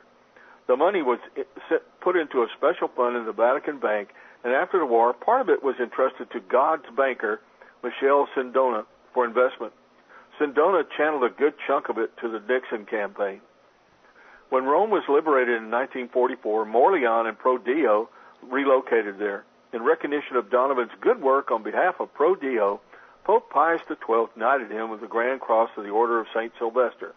And before he flew off to Washington to cut his deal with the CIA, Reinhard Gehlen received the Sovereign Military Order of Malta Award from the Pontiff, as did James Jesus Angleton, a Donovan operative in Rome who became the CIA's chief of counterintelligence. Well, if it doesn't make you want to throw up knowing that Reinhard Gehlen, a vicious Nazi, was given the Sovereign Military Order of Malta Award from the Pontiff himself, I don't know what would. But anyway, that's just, showing the connections with the Vatican and the CIA. And it's all out there. I mean, if you do the research, the evidence of all that is out there in front of you. One of the things I find interesting is, I want to tell you, by the way, while you were speaking, you reminded me of something, and I sent you a link to an online book called The Taking of America 1, 2, 3. Yeah, I remember seeing that somewhere along the line. All right, I won't belabor it now, but I had found something by mistake or backhandedly from what Adam Gorightly sent me about guys who were hip in the late 60s and early 70s to what was going on. Mm-hmm. But the founder of the periodical was an absolute genius in the world of computers, and that was his main thing. But they put out this periodical, which did change names, and you can really not find it. I get it through interlibrary loan, but one of the gentlemen who got it was a guy by the name of Richard Sprague, who lived up in the Catskills in Ulster County, and he wrote the book The Taking of America 1, 2, 3. Mm-hmm. So I sent you that link, just for your perusal. If there's something that's interesting there, also, I'm trying to compile these online books that people can go to that, and there's a bunch of them that's really great. But there's another one also called, now I get this screwed up, it's either the Secret Government or the Invisible Government. Do you remember which one it is? No, I don't. All right. I'm going to do a Steve Goodman here. Steve Goodman, by the way, I saw him at the Bottom Line. You remember Steve Goodman? Excuse me. You remember Steve Goodman? Yeah. Okay. Yeah. He busted a string while he was doing a song. And then he suddenly went into the rounders like, Mama don't want no guitar playing around here. He did it for 5 minutes. He broke the string. He got it out. A roadie gave him the new string. He put it in. He didn't miss a beat. I could not. You talk about multitasking? Yeah. That was the best. So while I'm talking to you, I'm going to do the same thing. I'm not going to sing Mama Don't Want No Guitar Playing Around Here. But what I'm looking for is I'm looking for this because it involves something I find that's very interesting. And I think we might have talked about this. And that was the reason that was given to the public about why Bay of Pigs failed. Do you remember that? No. All right. You can hear me popping around here. I'm not going to disrespect you like that. Okay. It looks like it's the invisible or the silent government. Damn, why do I always do this? All right, let me try invisible. I think it's the invisible government, but I'm not sure. David Wise is one of the authors. Uh-huh. Ah, damn. All right, I'll get it straight. And, okay. We're doing stream of consciousness today. So Kerouacian of me. All right, here's the deal. It's probably the silent government. I'll find it later on. But here's the thing. That's why it's ever intrigued me so much more, because the book, which gives you the mainstream take by these two authors who later were vilified for writing it, like the people said, well, you gave away too much, you're traitors. Like, shut up. Anyway, they said that the reason why the Bay of Pigs failed was that the air cover that was supposed to make the way clear. Yeah. You remember that? Yeah. Oh, it was a different time zone, and everybody in the military freaked out going, are you serious? They all run on. Zulu time. There you go. That is an impossible excuse. And if that is what they gave for public consumption, what does that tell you about the real deal? The CIA set that thing up, and the CIA scuttled it. Oh, yeah, the CIA did that. It was the CIA. The same thing happened. The CIA scuttled Francis Gary Powers' U-2. That's brought out in Fletcher Prouty's book, The Secret Team. And Fletcher Prouty used to, give briefings to and talk to Alan Dulles on a regular basis. I mean, he knew the CIA and the upper people, the upper management of the CIA was, were people that he, dealt with and did business with on a regular basis. He was a liaison officer from the Air Force with the CIA. All right, the book is The Invisible Government. It's written by David Wise and Thomas B. Rose. Mm-hmm. If you go to Chapter 4 called Invasion, you'll see the whole layout. Right. And also, they had recruited some pilots. I think they're called the Birmingham Four. Mm-hmm. And they all were killed. And Kennedy had to deal with the widows because they never were supposed those flights never took place, if you catch my drift. Mm-hmm. They were never to be recorded as being involved in that. And, of course, 4 men died, and Kennedy had to deal with the widows and the families. Right. But the thing is that Alan Dulles, get this, was in Puerto Rico that day giving a lecture to businessmen. How convenient. What a listening station, huh? How convenient. I mean, unbelievable. So take a look at that, folks, if you can, and also The Taking of America, 1, 2, 3. And because it's in that book that Sprague mentions once and never goes into it, Joan Mellon called Tippit a gun runner. Mm. And I never asked Joan to expand on that. In fact, I never asked her the question when she was interviewing. That always bugged me. Sprague talks about how apparently Tippit might have been a getaway driver for some of the principals, and then they shot his ass.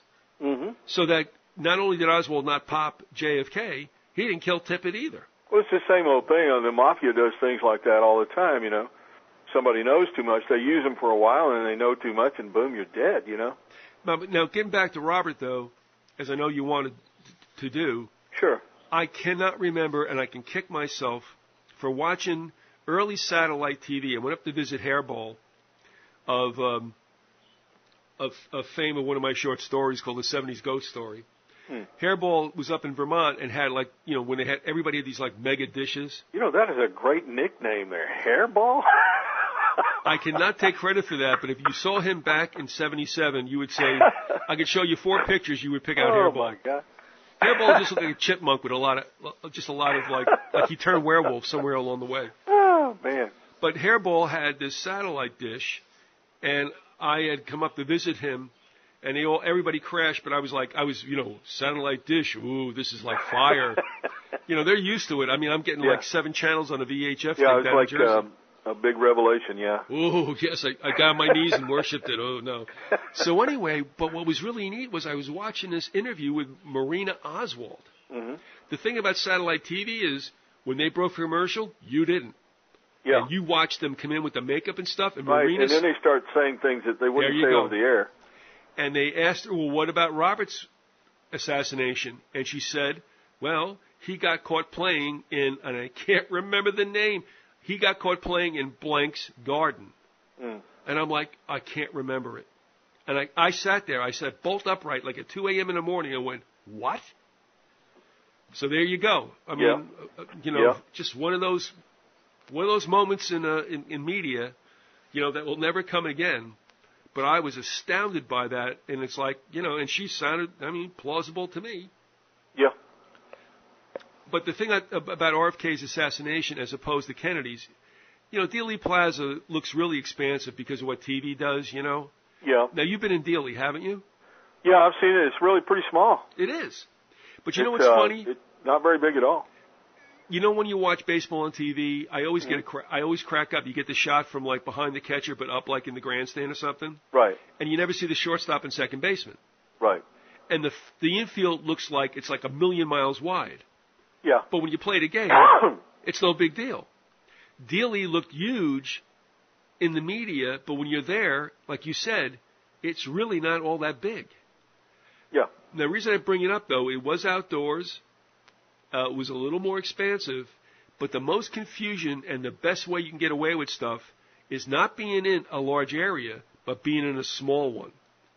And with all the confusion that took place, it is not a stretch for me to believe at all that when the shooting started in that confined pantry, everybody could have jumped in and nobody would have remembered anything because of the frenzy. So, it didn't surprise me. People were like, what are you talking about? It was in this place. It was small. Everybody saw it. Man, when the shit started flying, nobody remembers everything. Do you know what I mean? Everybody's adrenaline level goes up, and yourself, playing ball or being in a fist fight or whatever, a lot of what happens, it really doesn't register consciously. No, you're not in your right head. You're in some kind of it's like, your adrenaline goes up, all the systems in your body are alert to a threat, and you're trying to defeat the threat, and nobody is there as a detached observer. Everybody's in the chaotic mix. Yes. Nobody's expecting that, right. Unless they know beforehand. Also, your pulses are racing. Everybody's freaked out. Actually, you're better off in a small area doing it, and that's why I think they got away with the RFK assassination. As JFK's was out in the open for everyone, this one was confined, and they still got away with it because, really, it was better to get away with it in a place that was small like that. Yeah. And, it probably so. I hadn't thought of it that way, but you're probably right. And the same thing with Bremer. It was outdoors, but it was a small circle of people when they who shot Wallace, but everybody was so inside the circle and stuff, nobody knew what was going on. It was like a panic. So, I look at it that point of view. One last comment also. Well, 2 more reasons why I think, I just want to throw in 2 more reasons why I think the CIA did it. And one is that Sirhan apparently, and they've done a lot of, research into it, apparently the guy was, had been programmed. And, who else would know how to program other than the CIA? Right. Who would know how better than the CIA? And they talked about Artichoke and MK Ultra. Well, let's face it, the Nazis, that all came from Nazi research from the Second World War that was carried out by the CIA into the 50s and 60s. And another thing is when you look into the background of Thanes, Eugene Caesar, the guy that they think was a shooter. Well, he was an employee of Lockheed out in can't remember if it was Sunnyvale or one of the other Lockheed facilities out in California. I believe it was the one near L.A., so it couldn't have been Sunnyvale. But Caesar was involved with a Lockheed program that was involved with the U-2. And as a result, he definitely would have had CIA contact. He couldn't be in that program unless he had CIA contacts. And it all points to it. I know that's kind of sketchy, but I could flesh it out if I had to and show you, who he was and what he was. But he had major CIA connections. And I'm not poo-pooing that the CIA did it. Some entity actually pulled the triggers. Mm-hmm. How it was planned? They think he's the guy because he was standing directly behind Kennedy. He was the only one who could have put a bullet behind his ear. But people will laugh at conspiracy behind these two assassinations, mm-hmm. and yet, keep laughing until you wind up a concentration camp. But you watch two movies from the early '60s, is it? Mm-hmm. One is before and one is after. I think they're both before '63. You look at the Manchurian Candidate. Oh yeah. With Sir Lawrence Harvey, mm-hmm. and is there a problem with this? And who's the writer that did that? Do you remember? No, I can't remember, but I do remember what an impact that movie had on me when I first saw it. Yeah, I got to look at it. It was Ludlow or something, whatever. That's a stunner. That's one of the better movies ever. If I remember correctly, Sinatra had the main role in that, along with Lawrence Harvey. Yes, he did. Yeah. And did you know that they delayed release of that movie because of the Kennedy assassination? Did you know that? It didn't come out until quite a while after the assassination. Like the Manchurian Candidate? Yeah. They had planned to put it out like in late '63, just before the holiday, around the time of the holiday season. But whenever Kennedy was assassinated, they decided not to. All right. Well, he's involved also with the second movie I was going to mention. Mm-hmm. Suddenly. Mm. Do you remember that? Kind of vaguely. Kim Novak is in that, or was it Kim Novak and Sinatra? Gosh, I can't remember. I just punched it up now. I'll hit IMDb. Well, here's what's weird about this. Yes, Frank Sinatra was in Manchurian Candidate. And mm-hmm. But the point is, that book is based on exactly what was happening. They were telling you that, in this case, they blame the bad old Red Chinese. Right. But the tactics were there. It was perfect. People look at that, and then you take a look at when you talk about mind control people, and they hear mind control, and they're like, oh, you silly tinfoil hat wearers. Well, what the hell did the Manchurian Candidate try to tell you about back in the early 60s? Have you ever seen a movie called The Parallax View? Of course, yes. Yeah. That movie was kind of giving you an inkling about what was going on with programmed assassins. And it shows how at the end, they poo-poo it in the congressional investigation. Oh, no, it couldn't have been a conspiracy.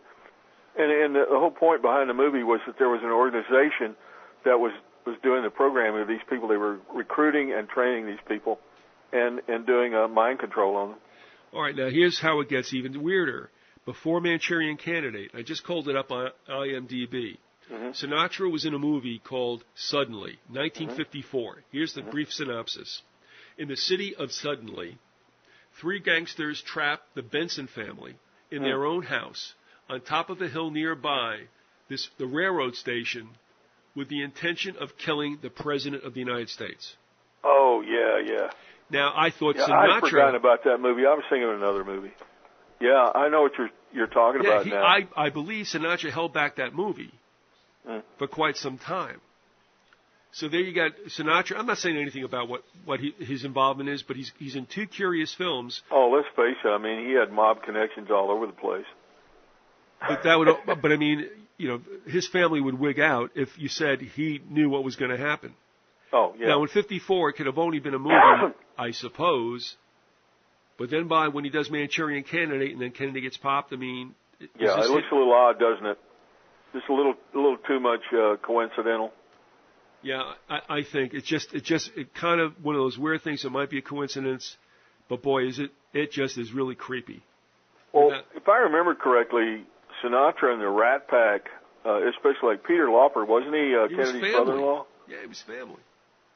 I don't know, he was married with Shriver or something like that. Yeah, I think he was Kennedy's brother-in-law, very, very well acquainted with him, And I know that Sinatra was, well acquainted. It was a Democrat, was more or less a liberal at that time. Then all of a sudden he turns up as a, hardline right-winger, so who knows? The writer of the Manchurian Candidate was Richard Condon. Yeah. Okay, now. Yeah. I look at those movies, and they're telling people, Condon wasn't making this stuff up. Yeah, it's his predictive programming thing. I have to hand it to you that I'd never really been familiar with the idea of predictive programming until I started listening to your show and saw a couple of the episodes that you did. And I'm looking into that now, and I'm seeing it all over the place. Not every movie I watch, but every once in a while a movie will come along that just really looks like predictive programming, as you said. Well, and I think that the Manchurian Candidate was definitely certainly predictive programming. Not always in the sense that they're going to tell you a big event's coming, but they put it out in like the collective conscience of the country, and they absorb it. Yeah. And you can see that, and I'll tell you, I must give gratitude where it's deserved, and that's John Valentini got involved with a lot of that stuff and disappeared. I'm not saying anything happened to him. I thought by this time that he might have gotten back in contact with me, but he's the one that had heard some stuff we were talking about down that line, and the Collins brothers got involved with that later. But John's the one that started picking all this stuff out with 9/11, and then people started sending more stuff in, and then you start to wonder. But I'll tell you what, when I saw you had a series of photographs and ads, photographs for ads and movies and scenes from movies about 9/11, and it just couldn't be coincidental. It just mathematically, couldn't be coincidental. All these things that point to 9/11 before it happened. I'll say this: there are two things afoot there. And that's still up on the Fiasco photos that you can hit from Angie's site, thinkerbeeaten.com/Noel. As I've said to you, I grew up watching those towers being built, and as kids we were saying, when those towers started to exceed everything on the skyline, it was like, it's like the guy with the big nose. It's like, hey man, you keep sticking that out, it's going to get punched. And I looked at those towers, and we all said, somebody's going to fly a plane into that one day. So it was in the psyche of the horror motif. If you're looking at things like the glass, the towering inferno and all that, that, everybody looking at the towers going, how can that not get hit? Now that's there, and that I think was the basis for a lot of this. But there are some things you cannot explain away. And you're right, and I'll tell you too that I showed somebody when I went up to see Harry. One of the guys I was working under him knew of the show. Harry had told him the whole history. I went up there, never met the guy before. He's a real nice guy, youngster just out of college. And I showed him stuff, and he turned, he goes, but doesn't it take so much to do that? I'm saying, no, it doesn't. As a director or anybody, all you do is say, set that clock for 9, put a hand on the 9, put a hand on the 11, and nobody knows about that. And it's in a movie, bang. It doesn't. And if it's an isolated incident in a movie, the majority of people watching that movie, That's right. It doesn't register consciously.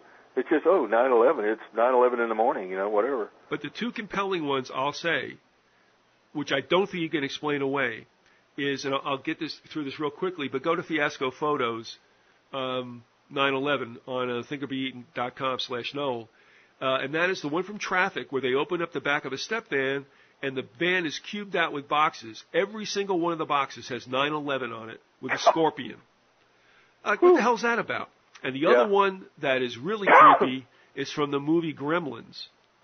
When they take a photo, when they do a still of the in-dash radio like we had, right, the AM, the tuner, which was represented by that little like line that used to like twirl up and down the frequencies, remember? Mm-hmm. You had the little like indicator. That was set between, on the numbers on an AM dial, 9 and 11 are prevalent. There's nothing in between them. Right. The indicator was on that, but the maker of the supposed unit was Sapphire XI. Sapphire is the stone for September, and XI is 11. Yeah, that's some crazy. of this stuff just can't be coincidental. No. It just can't. No. And I'll tell you a movie, while we're on the subject of predictive programming, a movie that really startled me, and it's an excellent movie. It's The Book of Eli. And I don't know if you've seen the movie or not, no, I but haven't. it's about a guy who is trying to preserve the Bible. Okay, that's part of the story. I won't mess it up for you.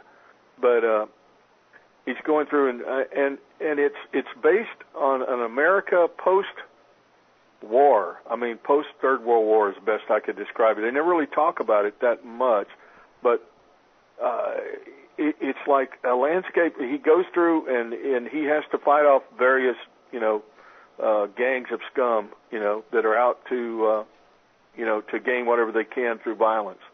And it's just, that's kind of the scenario of the America that I think will be the future, which I might not even see because I might get it in the first blast. But I see this country as, and I hate to say this stuff. I mean, I know people are going to get bummed out listening to this, but I think we're definitely going to get hit with nuclear war in the Third World War, and that what will remain will be a burned-out wasteland for the most part, and it'll be a struggle between decent folks who are trying to make it, and the scum, the brigands who will come around and take what they want through force of violence, and that's kind of, to me, predictive programming.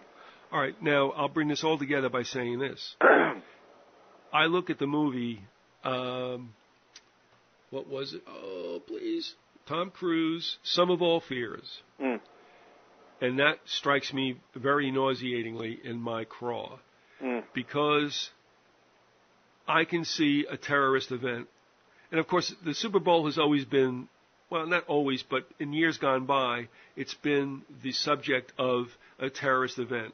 You remember the one with the dirigible that's going to go into Charlton Heston? What was Black that? Sunday. Yeah, something like that, right. Yeah. I mean, that's always been thought of.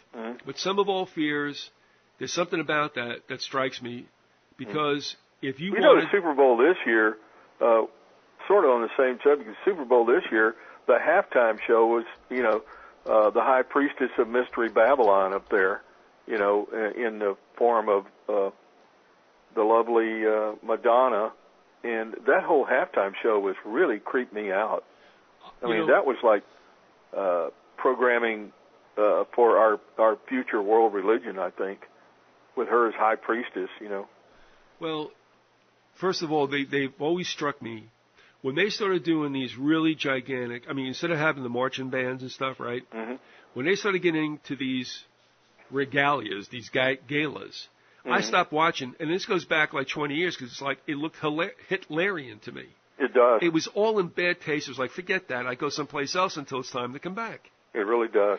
But with this one coming up also, well, I'll tell you what. Here's an eerie situation to countenance, and that is, for some strange and bizarre reason, they are going to move the Super Bowl to the first Northern Tier outdoor stadium when they bring it to the Meadowlands in 2014. They're going to play a Super Bowl in February in the New York metropolitan area. Are you kidding me? That ought to just be a really intelligent idea. But you know what? Well, it'd be like, below zero or something. Well, I don't know how cold it gets up there, but it's pretty cold. All right, now take that and add to it Sum of All Fears. Yeah. Are we looking at another event in the Big Apple that will turn America absolute bull goose loony? Yeah, I think you're right. I think you could, I hope you're not, but, I know you hope you're not too, but you could very well be right. I get really creepy out on that. I don't like it. I hope it doesn't happen. But if they want to get America crazy, one of the ways you would do it is by hitting them in the all-American psyche, which is not only football, but the high holy day of football, and damn doesn't it bring it back into the metropolitan area in sight of the new Freedom Tower and the New York skyline. I don't like it. I hope it doesn't happen. But, man, I'm telling you, I'm just saying it, you know, and I'm afraid of it. I'll be honest with you, I'm afraid of it. Yeah. So, you know, we'll see what happens, but I mean, there you go with predictive programming and entertainment and such. And remember, too, I mean, I did stuff with Sandhu. We were talking about, we forget these series. Yep. Millennium had a little something going for itself. The X-Files in the very beginning, The Lone Gunman, Jericho.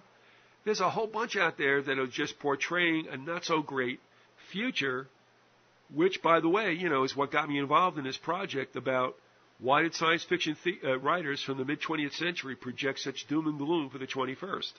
Yeah. You know, Philip Dick and Bradbury and a lot of them. Yeah, whatever their motivation was, they seem to be proving correct.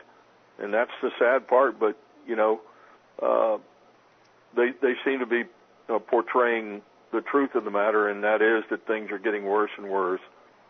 And like I say in this movie, if you don't watch another movie for a while, try to get yourself a copy or rent Book of Eli. I think you'd be impressed by it.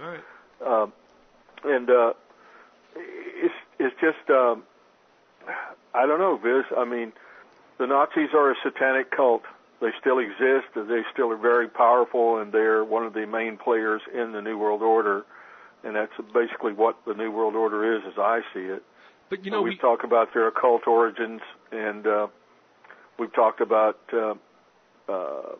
how your analogy to the demons that went into the swine, you know, and coming to America, and that's really what I see is happening. I mean, isn't that classic that it would invest us in the United States, and that we would fall off to our destruction? Right. Here we were, the country that, along with the Soviet Union, was the most instrumental in bringing them down and stopping them, or at least we thought we'd stopped them. But take another analogy from that movie, also The Exorcist.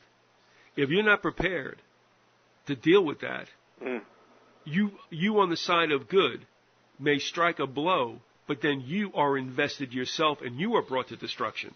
Right. As in that one priest who wasn't ready for this. Right. Yeah, you don't go deal with the powers of darkness unless you're really unless your life is completely on the up and up, and you've got, you know, you're in good with the Lord, I would say, in that particular case. Now, here's another thing, too. Is it such a surprise? And we're going to talk about the Alpha and the Omega, the beginning and the end.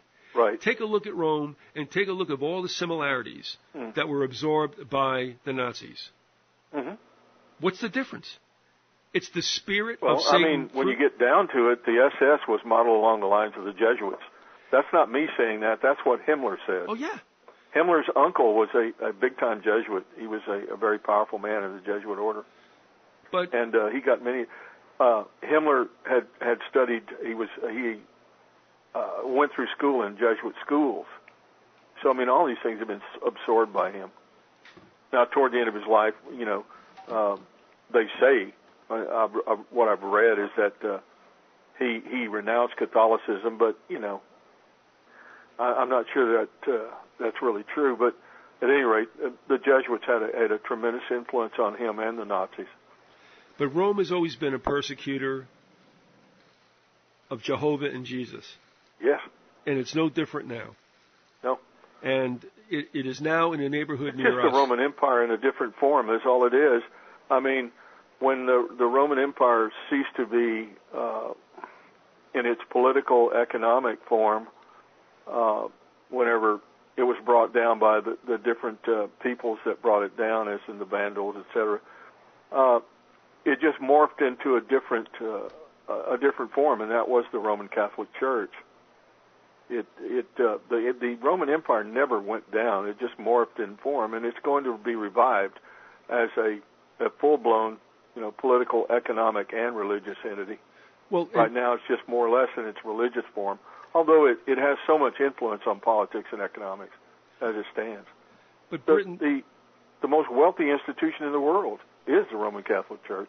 It has more gold than even its closest rival. I mean, it's tremendous amount of wealth that organization holds. Well, the Vatican is the richest nation state in the world. Oh yeah, and no doubt. I'm talking about the Vatican being a political entity besides its duality.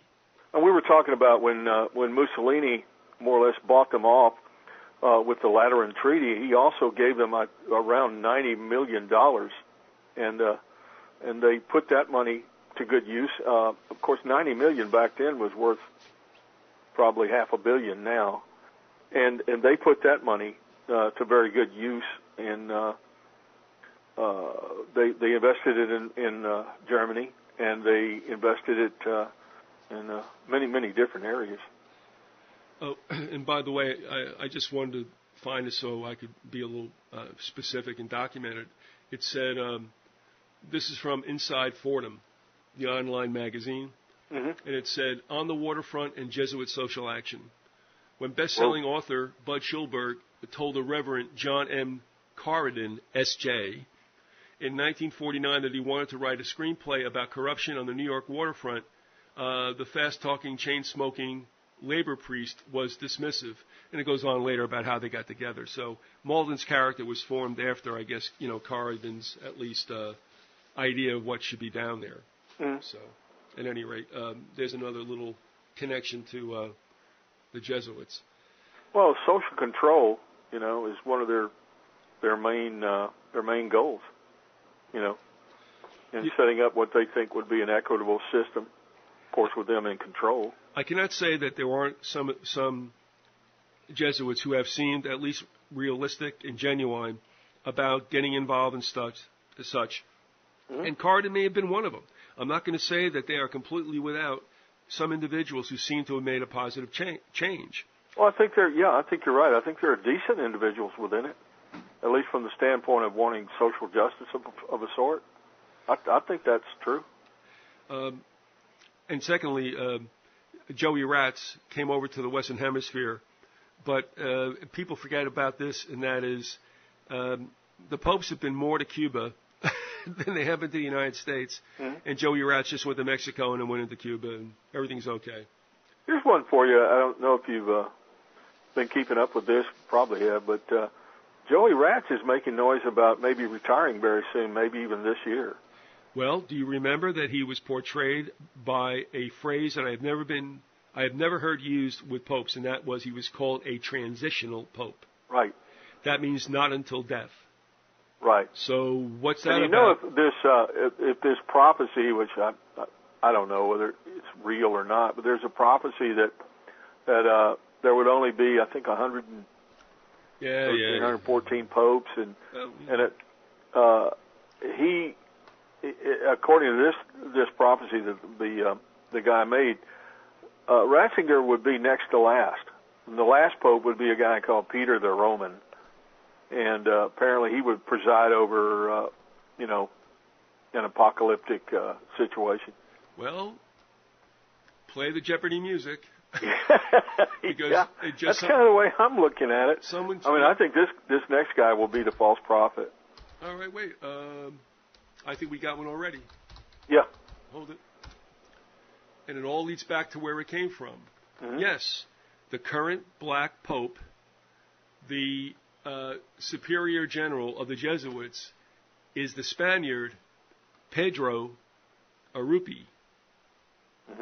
So, Peter, and those are the guys who run stuff. I mean, the white popes don't do crap. They just they make. They're kind of like figureheads. Yeah, it's kind of a propaganda organ.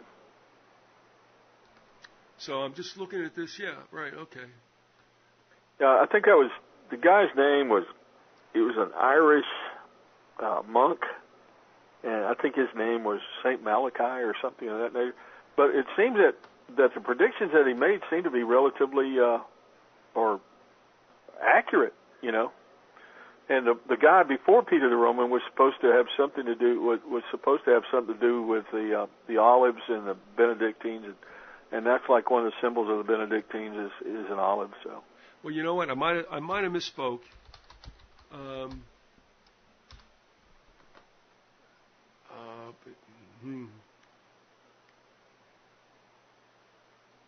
He might have. That might have not. I thought it was a Spaniard by the name of Pedro. Mm-hmm. But Arupi had apparently died in the 90s. Oh, okay. So can it be? I want to get this straight because I'm very thin ice as it is.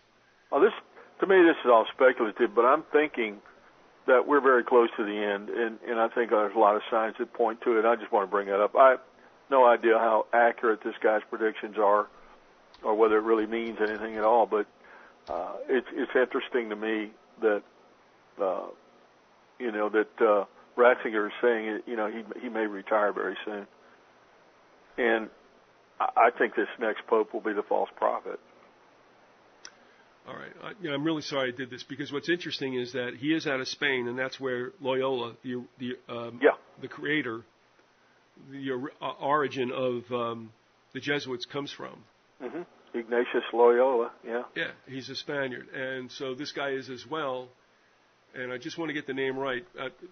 Rupi kind of hit me, but you got to be real careful about this kind of stuff, and I think I might have gotten this wrong, although I'm looking for it now as far as a last... one of the problems we have every time we do one of these is we come up with topics, but we don't have a whole lot to back up what we're saying.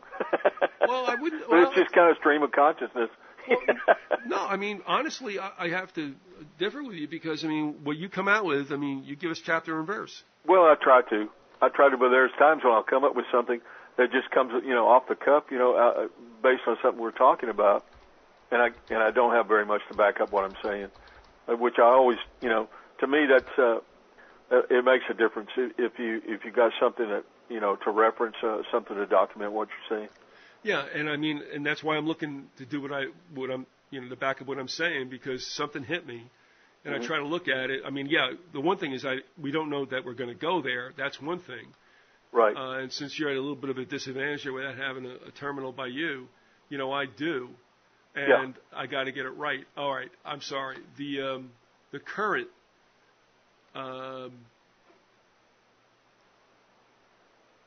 head of, or known as the Black Pope.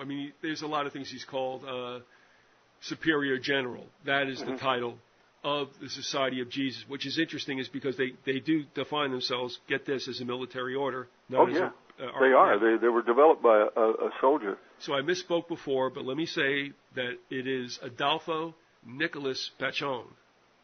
All right, a Spanish priest. He is the 30th and current Superior General of the Society of Jesus. So it wasn't Pedro Arupi, although he was an infamous one, but it is a Spaniard, Adolfo Nicolas Pachon. So I don't know. All right. The Peter thing may not be a big deal in this. I don't know because they're always behind the scenes. That is not the Pope that people are going to embrace and have embraced through all these centuries because it's been, since the Jesuits took over the Vatican, it's been black popes who run the show. That's why it was funny when Colvin That's the way I understand it, and there's been quite a few books written on that. When Colvin Back went to, it might have been John Paul II, no, it was probably Joey Ratz. Colvin Back, who was the reigning black pope, had a photo op in which he asked Ratzinger if he could retire. That is an absolute joke. That just keeps the facade going. He doesn't ask anything of any pope. He tells them exactly what's going to happen. When you got heads of state that go into the Vatican, they're not paying homage to the old man. They're getting chapter and verse from the superior general of the Jesuits. So there you go. Well, they're the muscle. They've got the muscle to back up what's it. We're talking about the connections between the CIA and the Vatican, and they're huge. The CIA is essentially at one point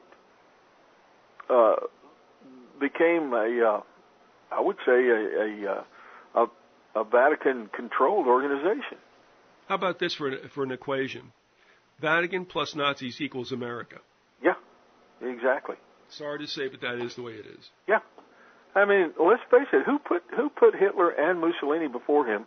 Who put them into office? More than any other group, of course, the industrialists and the financiers, had a lot to do with that. We've talked about the secret societies, but more than any group, it was the Vatican. I mean, just from a standpoint, in Hitler's case, from a standpoint of the Catholic Center Party, and I mean, we've been through all of that. But yeah, we have. But again, I mean, it all gets brushed under the rug. Yeah. And well, I mean, here we are today, headed down that same road, with the script playing out pretty much the way it was planned. Yeah. I mean, and as we said before, there were empires that have been thrown upon the rocks. Right. And real quick, we said, okay, Napoleon and the Grand Army was used for a purpose, and they would dash at Russia's front door. Mm-hmm. The Nazis would dash at Russia's front door. And, geez, here we are over in Southeast Asia, in places like Kazakhstan and such, which I'm sure the Russians aren't really kind of like. Oh, I think the Russians are primed and ready to come out and kick some butt, because at this point in time, the United States is pressing the Russians on all different fronts. And I think we're going to find, just as Napoleon found and just as Hitler found out, this is a formidable opponent. I mean, when you attack them and when you go into their territory, you're asking for a whole lot of trouble from some very tough people who are not going to lie down and take a beating. They're coming at you. Well, with all respect to Canada, let's just use this as an example. How many Americans would be really feeling pleasantly about Russia's being poised in, like, Quebec, Saskatchewan? Exactly. It doesn't make me feel comfortable. So we do it to them, and of course, again, it's the script. But they can't be real happy with us. I mean, no, why would they? Not at all. So, I mean, we're poised for that, and yes, I do. I put a great deal of currency in what Brzezinski warns us of. Of course, he's not warning us. He's just writing and speculating. And some other works, like I had said, like about Robert Hughes Benson, who talked about a Third World War before there was a first, and it had to do with exactly what we're talking about. Well, not so much a Slavic, but in that case, an Asian confrontation as they go west, like the new Mongols, to invade Europe. And who gets involved in this? Of course, the United States does, by jumping in there into the bulwark between Europe and Russia. Very interesting stuff, and it all comes out at the same time, once again, the first decade of the 20th century. And it also comes out of the City of London. Mm-hmm. When they talk, I pay attention. And I think that is the scenario we're going to see. And let me just run something by you. And before I do that, in respect to you, have we ended the assassination thing, or did you want it to hop to another figure? Or? Well, I think we probably need to go to, at least part of another episode to finish off with. I know that you want to talk about Martin Luther King and also about George Wallace. All right, so you want to hit that right during this audio? Yeah, I want to hit it at some point, but it's fine if we end up today. We've gone quite a ways here. Yeah, we have. If you want, we'll jump into it the next. Yeah, that'd be fine. That's okay. Be fine. All right.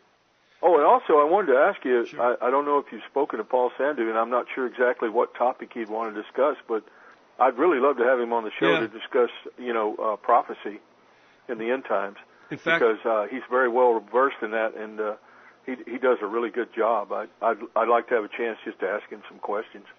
It was one of these things I was going to do this morning, and it boom, and went by me. So after we get done with this audio, I'm going to give him a call.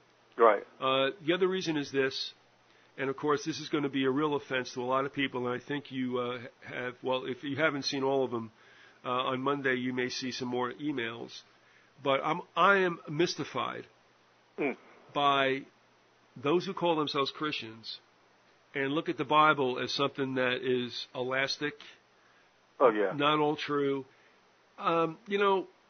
My feeling was, well, how do you know about the nature of God if you don't believe in the Bible? Right. I don't see, where do you get the info? What are you reading? It just doesn't compute. That's the way it goes. But I'm looking more and more, and I got an email from Gordon this morning where he was frosted about some of this other stuff from characters like Brother Gregory, which immediately you want to run from. Oh, Lord. Yeah. And I'm Brother Gregory. Does anybody... the fact the guy has a stick brother in front of his name kind of makes me... Well, I tell you what, that Debbie, what's her face? I don't know. Oh, I don't know. Yeah, I don't know. Whatever that website is with, she shows a picture when she was 30. Stop. You're old. Get used to it. I'm not even familiar with who that is. Debbie, I don't know. But anyway, I mean, I've heard this brother Gregory before, but stop me if I'm wrong, but isn't he an anti-Semite? I can't say that I know that, but it's just kind of like, it's weird. I don't buy into anybody that starts off with Jew hate. But I can't say that he's that. I don't know.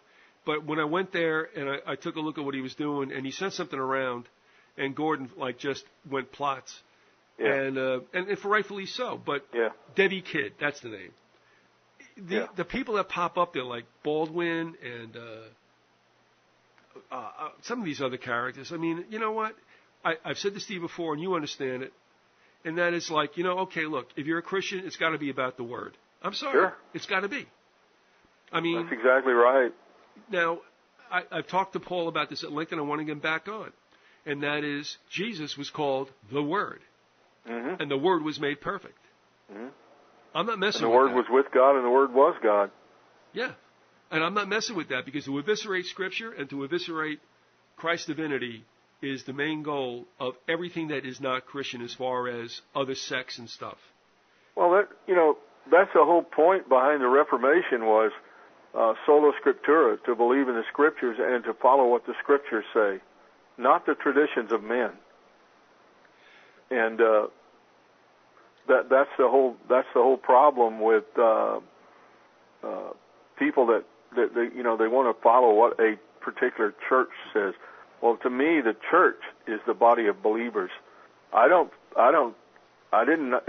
Easter Sunday, and I'm really thankful for the sacrifice of the Lord upon the cross and the resurrection, but I know that Easter is actually just an old pagan celebration of the goddess Ishtar, of Babylonian goddess of fertility, which was brought into made into a Christian celebration. Although I believe we should celebrate the resurrection.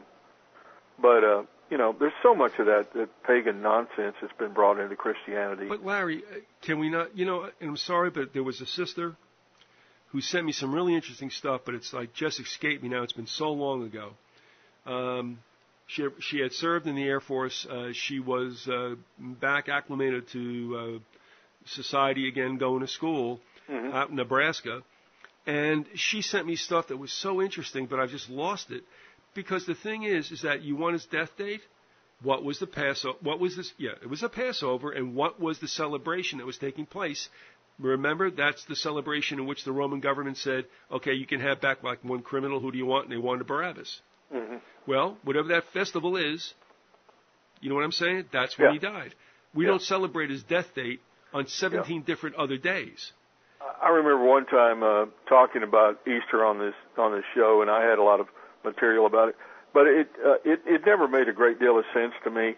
And the one thing that always got me, and when I was a kid, I didn't get it at all. It's like I remember asking my mom, "Well, what do these Easter eggs and the bunny and all that have to do with Jesus?" My mom, I don't remember what she told me, but it didn't satisfy me. And as I got older, I began to realize the Roman Catholics had the Vatican had dragged all of these pagan celebrations into quote Christianity, which is a counterfeit, to Christianize the pagans. And the same thing with Christmas. We've gone through all of that. Yeah, I just got one of the weekly rags you get sent, the advertisers or whatever, and they slapped in some copy and paste text from some website that talks so glowingly of like, oh yes, well, and then they went ahead and they said, okay, maybe it's good that we just like get the pagans into this by, and I'm like, no, man, I know that's the story for general consumption. That's not the way it works. Yeah. There is no place for Christianity and anything pagan. Sorry, it's just oil and water, oil and vinegar, whatever the hell it is, oil and oil. Well, I mean, when you really get down to it, in Revelation, they start talking about what I think has to be the Roman Catholic Church, and that is, Revelation, I believe 17 and 18, where it's talking about mystery Babylon, the woman, the whore that sits upon the beast. A woman rides the beast, and when we get down to it, Catholicism is nothing more than a counterfeit of true Christianity, and it's nothing more than a lot of pagan nonsense incorporated into Christian belief system, and we could probably do a whole show on that. But, yeah. It's just that it just strikes me that if you're going to attack the Word, then you have nothing. Mm. And my only point always has been, if you think that God didn't know that His Word was going to be attacked, that He had no idea this was going to happen and that man got over on Him, then you got nothing, man. Yeah, right. And that's where people's intellect get in the way of, shall we say, their faith, the spirituality. And there is one person, there's one entity that nobody can outthink, and that is Jehovah. Mm-hmm. And I hear this time and again, and people get their backs up, and I'm like, look, who are you to decide what should be in and what should be out? Well, anyway, there I go. Yeah. It just doesn't make sense. One thing that struck me in some of the correspondence this week is there were some things written that, I was aware of before, but people always talk about the difference between the God of the Old Testament and the God of the New Testament. And, there is a difference in the tone, et cetera, but if you don't believe that Jehovah, the God of Abraham, Isaac, and Jacob, was the same God, as in the New Testament, then you're not really making a whole lot of sense, because when you look at the Old Testament, a great deal of foreshadowing of Christ is in the Old Testament. And if the Old Testament was, a book written by the Jews who were worshiping a false or lesser God, then we've got, some serious problems right there. Well, and it gets down to, Blavatsky was saying that Jehovah was, a lesser God, and guess who the real God is, who the true God is, the God of our world, and it's Lucifer. Well, isn't that convenient? And I think any time that you start in this stuff with, the Old Testament, it was cruel and et cetera, and God did this and He shouldn't have done that, and I'm sorry, but I just don't see it that way. Look, we have to have some basis for our faith, and that's my basis, and that's the Bible. There were two approaches, and it's getting really general, that Jehovah took to the world. There was a time when He said, go smite the Ammonites. They've been wicked for 500 years, okay? But the thing is, there was reasons for that. That's what I'm saying. They've been wicked for 500 years, and He gave them a chance to It wasn't like He had not given them time to repent. It wasn't like, I'm sure, exactly. He's merciful. But at some point, he can't stand this. And, the same thing with the flood. Mankind, according to the Bible, God had just seen that mankind was just desperately wicked, and was not going to repent and was not going to change its ways. And as a result, he allowed the flood to happen, and that might not make sense to some people, but it does to me. But we have the same God with a different approach because of the new covenant ushered in by Christ. Mm-hmm. The old stuff is out. Not everything, but we don't slay people now to advance the kingdom.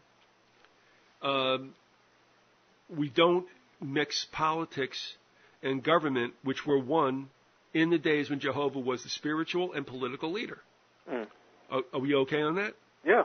So don't take the Old Testament stuff that has been vacated by the new covenant and bring it into today. And that's what is happening with these Christians who want to go kill Arabs to save Israel. Oh, yeah. Yeah. And it's like, no. When did Christ ever say, by all, we've said it ad nauseum. I just can't get it. But you know something? And you know it and I know it. It's not about IQ. It's not about anything superior. It's about faith in the Word. And the Word has never led any of us astray. That's the way I see it. Either you stand with, to me, the Bible is a rock. Either you believe it and you follow it and try to follow the principles that Jesus Christ taught, and this makes you a Christian, or, you stand around and, want to criticize it from the standpoint of human intelligence. And there's nothing wrong with, questioning certain things, but at some point, I mean, it seems clear to me that the whole point, in the New Testament is that, in John 3:16, for God so loved the world that he gave his only begotten Son, that whosoever believeth in him should not perish but have everlasting life. I mean, that's the crux of the Bible right there. That's the whole, that one verse, pretty much sums it all up for me. And that is that God, through his love for mankind, gave us a way that we could come back into spiritual harmony, that we could be saved, that we could come back into spiritual fellowship with him, and that is through the death and resurrection of Jesus Christ. I mean, and we're talking about here on Easter, and that's the whole story of Easter. Well, I don't believe on Reverend Ikes and Brother Loves. I don't believe on televangelists and mega churches. The Church of the Cadillac and Discount House of Religion has got to go. You got to believe in someone, so you might as well believe in me. Yes. Who's going to pay for that El Dorado? Put your hand on the radio, feel the power. That's not the power, you're standing in water. The peach tree shaking, El Dorado driving, Brother Love. Yes. Garbage. Come on. There's the Word, and there's humility, and there's the example of Christ. That's it. And that is getting thrown out. I mean, I sit back, like I said, it's not superiority or IQ. It's obedience, and I'm sorry, people hate that word. Submission, they hate that word. And you know and I know that I have not been a good witness, and that is true. Yeah. But it's human pride. So often people, it's just too simple for them, It was like Paul said and I'm terrible about being able to quote biblical verses, but he said, to the Jews, the story of Christ, and his sacrifice on the cross and all, to the Jews it was a stumbling block, but to the Greeks it was foolishness, because the story seemed ridiculous to them. They couldn't buy into it. The Greeks being, heavily into philosophy and logic, using logic in their viewpoints on how the world exists. And their debate and apologies, yes, right. And they couldn't buy into the idea of God giving himself up for mankind, becoming flesh and being incarnated and living amongst human beings and being crucified and resurrected. That whole idea to them just seemed foolish. Well, you're being silly, Larry. Well, but deception in every facet of life is increasing and becoming more intense. And it is a minefield to be navigated, both in the secular world and in the spiritual world. We see it both together in congruity, but these are high times, and I'll tell you what, there's a lot of casualties. Oh, man. And, there's an awful lot of people that are running around trying to find some kind of substitute for the simple gospel. That's what I see all the time. Well, and again, like I said, if you think that God didn't figure it out, that people would go after his word, but there is something everlasting, and I'll stay with the KJV. I admit it. I have no problem with that. And I'm fine with that. And that. Well, I find that if I read anything other than the King James, that there's an awful lot of strange twist taken with certain passages that don't make sense to me. Yep. I know. And I hear a lot of people say, well, I just can't understand the King James. But these are the same people that can watch a play by Shakespeare and understand what's going on. There's sometimes that the language does get a little confusing for me, I admit it, but I'll get a concordance and try to figure it out. There are certain phrases that are used that don't quite make sense. But when I start looking into it a little more thoroughly, I find out that it makes perfectly good sense. It's just that I didn't quite understand the English there. But you got to make an effort. But most of it is plain enough. I mean, most of it is very plain. In fact, sometimes the King James is better English. It's more it's more clear than modern English. No, I mean, the language at that time had, it's funny, along with our brains, as time goes on, our vocabulary shrinks and it becomes really almost insensate. You know what I mean? Mm-hmm. When I look at people who use, and anagrams for like laugh out loud and all this stuff. Yeah. It really, I mean, we're really coming to some kind of other like Blade Runner language. And I'm like, no, I mean, I'm not going to. It's a hive mind. Well, what I see coming on is a lot of, I hate to say this, I sound like the typical old geezer condemning the young people, but well, you are. I mean, I walk around, and I live in a city that has an awful lot of young people. It's a university town. And I walk around sometimes, and there are people that almost like knock me down because they can't take their eyes off that stupid cell phone, you know, and looking at whatever the text message is or whatever it is, you know, on a particular application that they're looking at, you know, and they are just like tuned into that, and they're not aware of their surroundings. They're not communicating with people around them at all. You know, they're into this like hive mind, you know. Well, now you said that, and we can wrap this up with that thought because it is not far into what we've been speaking to. Right. And that is, I'm sorry to say that, and it's not necessarily their fault to a degree, that they are being just programmed as little pleasure units that aren't asked to think, they just receive data. Right. And I don't think these people will have any problem at all receiving a chip, you know, so that they can get more tuned in. You know, somebody put a chip in their hand or in their forehead. Well, here's one for you. Last question, and then we'll go. Okay. I've been thinking about this. What do you think is a more likely scenario? A war, but not necessarily having an economic crisis, or an economic crisis without having the war? I think the former. I do too. I mean, I'm giving you very limited, but I'm thinking today, I'm like, you know what? I think there's going to be both, but the one thing that is going to be indispensable to the demons is a world war because, God, they love carnage. Of course. So they love blood. They love death. They feed on that. They get energy from it. So that's what delights them. You know, and you know, Paul and you and I sometimes. I mean, everybody who tries to prognosticate are probably a little bit premature. But I'll tell you, if there's going to be one and not the other, it would definitely be a war. But I believe there's going to be both. And I believe 2014 is going to set Americans into a real tizzy with a true economic bottoming out like they have not ever, you know, thought about. And everything after that is going to be prologue. I mean, I hate to be a bummer to anybody out there, but if you think things are going to get better before they, you know, it's not going to happen. Things are going to get an awful lot worse before they get better. And I think it's just progressively showing itself that way. And I think a third world war is very soon in coming.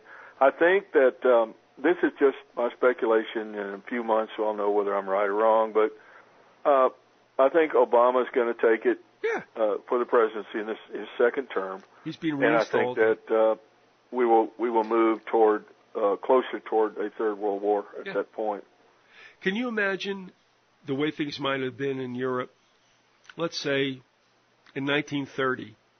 When some people were freaking because, you know, I think we're going to have another world war. Oh, shut up, stupid. We had one in World War I. It's not going to happen. What are you, crazy? You bumming me out? There were a lot of people that did think that way, and a lot of people in Germany, you know, among the intellectuals, especially people that were on the left or in the center, who really believed that Hitler was going to lead them into a second world war, and they were sure enough right. And there were people all over Europe that felt that way, you know. But they, like you say, they would always get shut up by the you know, or the people who I don't know, live in a dream world, I guess you could say. Well, the point is, I don't wish it. I'm not hoping for it. No. I'm not cheerleading for it. But the thing is, it's a frightening thought. It really is. And you know, bad stuff happens at times, and people can't take it personally. But in epochs all throughout civilization, there were some generations that were confronted with a real stinking piece of turd. And I'm sorry to say, but you know what? It can happen here on this planet, let alone this country. And, you know, gird your loins because it's going to get fun. Oh, yeah. For anybody out there who hasn't heard those episodes where you have Mr. Trudeau on and some of the other folks talking about preparedness, you know, I'm talking to the audience right now. It would do you some good to listen to those. And you need food. You need some way of getting water, cleaning water if you have water, and you also need weapons to protect yourself. And that's kind of simple basics there. But I'm doing a very poor job. But you should listen to some of the shows and some of the people that are teaching survival tactics. Well, just think about trying to keep yourself in the necessities for a hurricane that lasts like a couple of years. Yeah, you're right, bro. I know so. At any rate, thank you for your uplifting message. Go away. I had enough of this stuff. You're going to come back again, aren't you? Yeah, sure. Shoot. And there is an end in sight, folks. I'm telling you, it's going to happen. All right. All right. Larry, thanks again for episode 1700. You bet. As we press on to find out why we are what we hated.